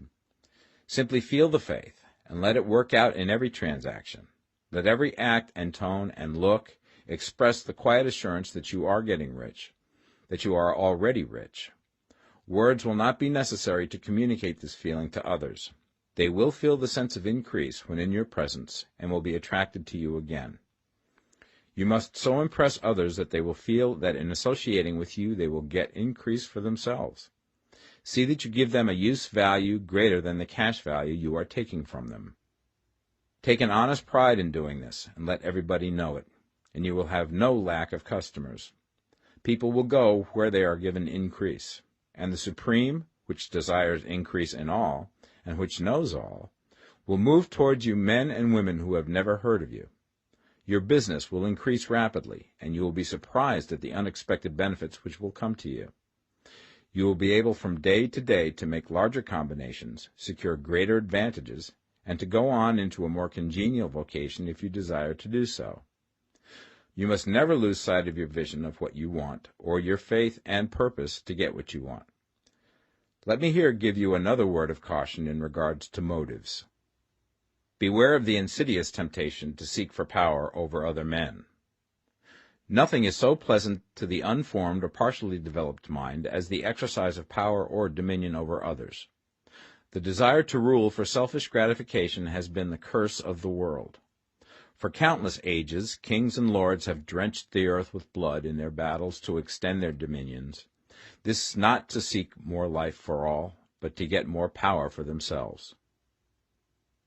Today, the main motive in the business and industrial world is the same. Men marshal their armies of dollars and lay waste the lives and hearts of millions in the same mad scramble for power over others. Commercial kings, like political kings, are inspired by the lust for power. Jesus saw in this desire for mastery the moving impulse of that evil world he sought to overthrow. Read the 23rd chapter of Matthew and see how he pictures the lust of the Pharisees to be called master, to sit in the high places, to domineer over others, and to lay burdens on the backs of the less fortunate. And note how he compares this lust for dominion with the brotherly seeking for the common good to which he calls his disciples. Look out for the temptation to seek for authority, to become a master, to be considered as one who is above the common herd, to impress others by lavish display, and so on. The mind that seeks for mastery over others is the competitive mind, and the competitive mind is not the creative one. In order to master your environment and your destiny, it is not at all necessary that you should rule over your fellow men, and, indeed, when you fall into the world's struggle for the high places, you begin to be conquered by fate and environment, and your getting rich becomes a matter of chance and speculation. Beware the competitive mind. No better statement of the principle of creative action can be formulated than the favorite declaration of the late Golden Rule Jones of Toledo. What I want for myself, I want for everybody. Chapter 15. The Advancing Man. What I have said in the last chapter applies as well to the professional man and the wage earner as to the man who is engaged in mercantile business. No matter whether you are a physician, a teacher, or a clergyman, if you can give increase of life to others and make them sensible of the fact, they will be attracted to you and you will get rich. The physician who holds the vision of himself as a great and successful healer, and who works towards the complete realization of that vision with faith and purpose, as described in former chapters, will come into such close touch with the source of life that he will be phenomenally successful. Patients will come to him in throngs. No one has a greater opportunity to carry into effect the teaching of this book than the practitioner of medicine. It does not matter to which of the various schools he may belong, for the principle of healing is common to all of them, and may be reached by all alike. The advancing man in medicine, who holds to a clear mental image of himself as successful, and who obeys the laws of faith, purpose, and gratitude, will cure every curable disease he undertakes, no matter what remedies he may use. In the field of religion, the world cries out for the clergyman who can teach his hearers the true science of abundant life. He who masters the details of the science of getting rich, together with the allied sciences of being well, of being great, and of winning love, and who teaches these details from the pulpit, will never lack for a congregation. This is the gospel that the world needs. It will give increase of life, and men will hear it gladly, and will give liberal support to the man who brings it to them. What is now needed is a demonstration of the science of life from the pulpit. We want preachers who can not only tell us how, but who, in their own persons, will show us how. We need the preacher who will himself be rich, healthy, great, and beloved, to teach us how to attain to these things, and when he comes he will find a numerous and loyal following. The same is true of the teacher who can inspire the children with the faith and purpose of the advancing life. He will never be out of a job. And any teacher who has this faith and purpose can give it to his pupils. He cannot help giving it to them if it is part of his own life and practice. What is true of the teacher, preacher, and physician is true of the lawyer, dentist, real estate man, insurance agent, of everybody. The combined mental and personal action I have described is infallible. It cannot fail. Every man and woman who follows these instructions steadily, perseveringly, and to the letter, will get rich. The law of the increase of life is as mathematically certain in its operation as the law of gravitation. Getting rich is an exact science. The wage earner will find this as true of his case as of any others mentioned. Do not feel that you have no chance to get rich because you are working where there is no visible opportunity for advancement, where wages are small and the cost of living high. Form your clear mental vision of what you want and begin to act with faith and purpose. Do the work that you can do every day and do each piece of work in a perfectly successful manner. Put the power of success and the purpose to get rich into everything that you do. But do not do this merely with the idea of currying favor with your employer in the hopes that he or those above you will see your good work and advance you. It is not likely that they will do so. The man who is merely a good workman, filling his place to the very best of his ability, and satisfied with that, is valuable to his employer, and it is not to the employer's interest to promote him. He is worth more where he is. To secure advancement, something more is necessary than to be too large for your place.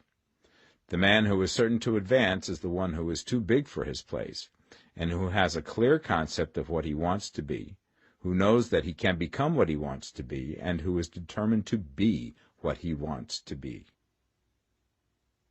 Do not try to more than fill your present place with a view to pleasing your employer.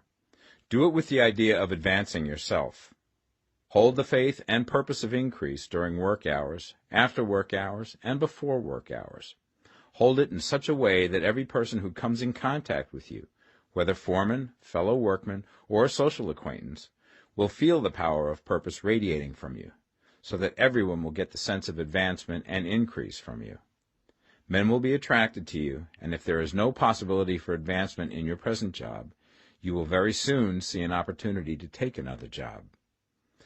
There is a power which never fails to present opportunity to the advancing man who is moving in obedience to law. God cannot help helping you if you act in a certain way. He must do so in order to help himself. There is nothing in your circumstances or in the industrial situation that can keep you down. If you cannot get rich working for the Steel Trust, you can get rich on a 10-acre farm. And if you begin to move in the certain way, you will certainly escape from the clutches of the Steel Trust and get on to the farm or wherever else you wish to be. If a few thousands of its employees would enter upon the certain way, the Steel Trust would soon be in a bad plight. It would have to give its working men more opportunity or go out of business. Nobody has to work for a trust. The trusts can keep men in so-called hopeless conditions only so long as there are men who are too ignorant to know of the science of getting rich, or too intellectually slothful to practice it. Begin this way of thinking and acting, and your faith and purpose will make you quick to see any opportunity to better your condition. Such opportunities will speedily come, for the Supreme, working in all and working for you, will bring them before you. Do not wait for an opportunity to be all that you want to be. When an opportunity to be more than you are now is presented, and you feel impelled toward it, take it.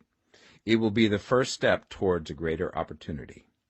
There is no such thing possible in this universe as a lack of opportunities for the man who is living the advancing life. It is inherent in the constitution of the cosmos that all things shall be for him and work together for his good, and he must certainly get rich if he acts and thinks in a certain way. So let wage-earning men and women study this book with great care, and enter with confidence upon the course of action it prescribes. It will not fail. Chapter 16. Some Cautions and Concluding Observations.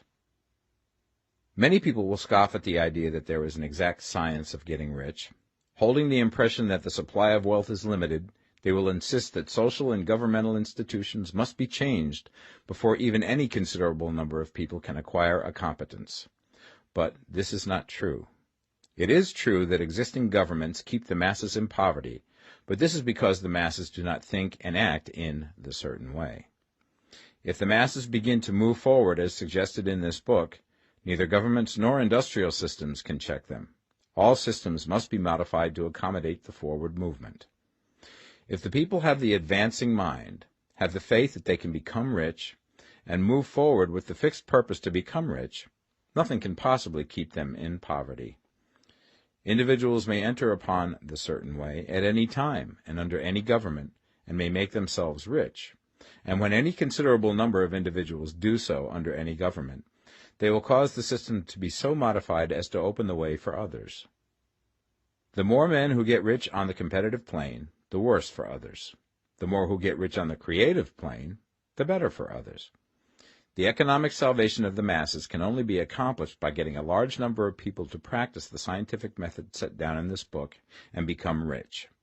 These will show others the way and inspire them with a desire for real life, with the faith it can be attained, and with the purpose to attain it. For the present, however, it is enough to know that neither the government under which you live nor the capitalistic or competitive system of industry can keep you from getting rich. When you enter upon the creative plane of thought, you will rise above all these things and become a citizen of another kingdom. But remember that your thought must be held upon the creative plane. You are never for an instant to be betrayed into regarding the supply as limited, or into acting on the moral level of competition. Whenever you do fall into old ways of thought, correct yourself instantly, for when you are in the competitive mind, you have lost the cooperation of the mind of the whole. Do not spend any time in planning as to how you will meet possible emergencies in the future, except as the necessary policies may affect your actions today. You are concerned with doing today's work in a perfectly successful manner, and not with emergencies which may arise tomorrow. You can attend to them as they come. Do not concern yourself with questions as to how you shall surmount obstacles which may loom upon your business horizon, unless you can see plainly that your course must be altered today in order to avoid them. No matter how tremendous an obstruction may appear at a distance, you will find that if you go on in the certain way, it will disappear as you approach it, or that a way over, through, or around it will appear. No possible combination of circumstances can defeat a man or woman who is proceeding to get rich along strictly scientific lines. No man or woman who obeys the law can fail to get rich, any more than one can multiply 2 by 2 and fail to get 4. Give no anxious thought to possible disasters, obstacles, panics, or unfavorable combinations of circumstances. It is time enough to meet such things when they present themselves before you in the immediate present, and you will find that every difficulty carries with it the wherewithal for its overcoming. Guard your speech. Never speak of yourself, your affairs, or of anything else in a discouraged or discouraging way. Never admit the possibility of failure, or speak in a way that infers failure as a possibility. Never speak of times as being hard, or of business conditions as being doubtful. Times may be hard and business doubtful for those who are on the competitive plane, but they can never be so for you. You can create what you want, and you are above fear. When others are having hard times and poor business, you will find your greatest opportunities. Train yourself to think of and to look upon the world as a something which is becoming, which is growing, and to regard seeming evil as being only that which is undeveloped. Always speak in terms of advancement. To do otherwise is to deny your faith, and to deny your faith is to lose it. Never allow yourself to feel disappointed. You may expect to have a certain thing at a certain time, and not get it at that time, and this will appear to you like failure. But if you hold to your faith, you will find that the failure is only apparent. Go on in the certain way, and if you do not receive that thing, you will receive something so much better that you will see that the seeming failure was really a great success. A student of this science had set his mind on making a certain business combination which seemed to him at the time to be very desirable, and he worked for some weeks to bring it about. When the crucial time came, the thing failed in a perfectly inexplicable way. It was as if some unseen influence had been working secretly against him. He was not disappointed. On the contrary, he thanked God that his desire had been overruled, and went steadily on with a grateful mind. In a few weeks an opportunity so much better came his way that he would not have made the first deal on any account, and he saw that a mind which knew more than he knew had prevented him from losing the greater good by entangling himself with the lesser. That is the way every seeming failure will work out for you, if you keep your faith, hold to your purpose, have gratitude, and do, every day, all that can be done that day, doing each separate act in a successful manner. When you make a failure, it is because you have not asked for enough. Keep on, and a larger thing than you were seeking will certainly come to you. Remember this. You will not fail because you lack the necessary talent to do what you wish to do. If you go on as I have directed, you will develop all the talent that is necessary to the doing of your work. It is not within the scope of this book to deal with the science of cultivating talent, but it is as certain and simple as the process of getting rich. However, do not hesitate or waver for fear that when you come to any certain place you will fail for lack of ability. Keep right on, and when you come to that place, the ability will be furnished to you. The same source of ability which enabled the untaught Lincoln to do the greatest work in government ever accomplished by a single man is open to you. You may draw upon all the mind there is for wisdom to use in meeting the responsibilities which are laid upon you. Go on in full faith. Study this book. Make it your constant companion until you have mastered all the ideas contained in it. While you are getting firmly established in this faith, you will do well to give up most recreations and pleasure, and to stay away from places where ideas conflicting with these are advanced in lectures or sermons. Do not read pessimistic or conflicting literature, or get into arguments upon the matter. Do very little reading, outside of the writers mentioned in the preface. Spend most of your leisure time in contemplating your vision, and in cultivating gratitude, and in reading this book. It contains all you need to know of the science of getting rich, and you will find all the essentials summed up in the following chapter. Chapter 17. Summary of the Science of Getting Rich. There is a thinking stuff from which all things are made, and which, in its original state, permeates, penetrates, and fills the interspaces of the universe. A thought in this substance produces the thing that is imaged by the thought. Man can form things in his thought, and by impressing his thought upon formless substance can cause the thing he thinks about to be created. In order to do this, man must pass from the competitive to the creative mind, otherwise he cannot be in harmony with the formless intelligence, which is always creative and never competitive in spirit. Man may come into full harmony with the formless substance by entertaining a lively and sincere gratitude for the blessings it bestows upon him. Gratitude unifies the mind of man with the intelligence of substance, so that man's thoughts are received by the formless. Man can remain upon the creative plane only by uniting himself with the formless intelligence through a deep and continuing feeling of gratitude. Man must form a clear and definite mental image of the things he wishes to have, to do, or to become, and he must hold this mental image in his thoughts, while being deeply grateful to the Supreme that all his desires are granted to him. The man who wishes to get rich must spend his leisure hours in contemplating his vision, and in earnest thanksgiving that the reality is being given to him. Too much stress cannot be laid on the importance of frequent contemplation of the mental image, coupled with unwavering faith and devout gratitude. This is the process by which the impression is given to the formless, and the creative forces set in motion. The creative energy works through the established channels of natural growth, and of the industry and social order. All that is included in his mental image will surely be brought to the man who follows the instructions given above, and whose faith does not waver. What he wants will come to him through the ways of established trade and commerce. In order to receive his own when it shall come to him, man must be active, and this activity can only consist in more than filling his present place.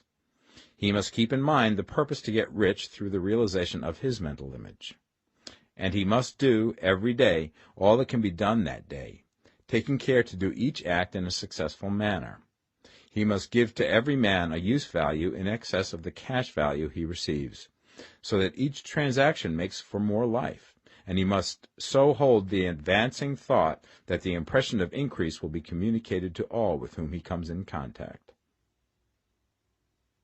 The men and women who practice the foregoing instructions will certainly get rich, and the riches they receive will be in exact proportion to the definiteness of their vision, the fixity of their purpose, the steadiness of their faith, and the depth of their gratitude.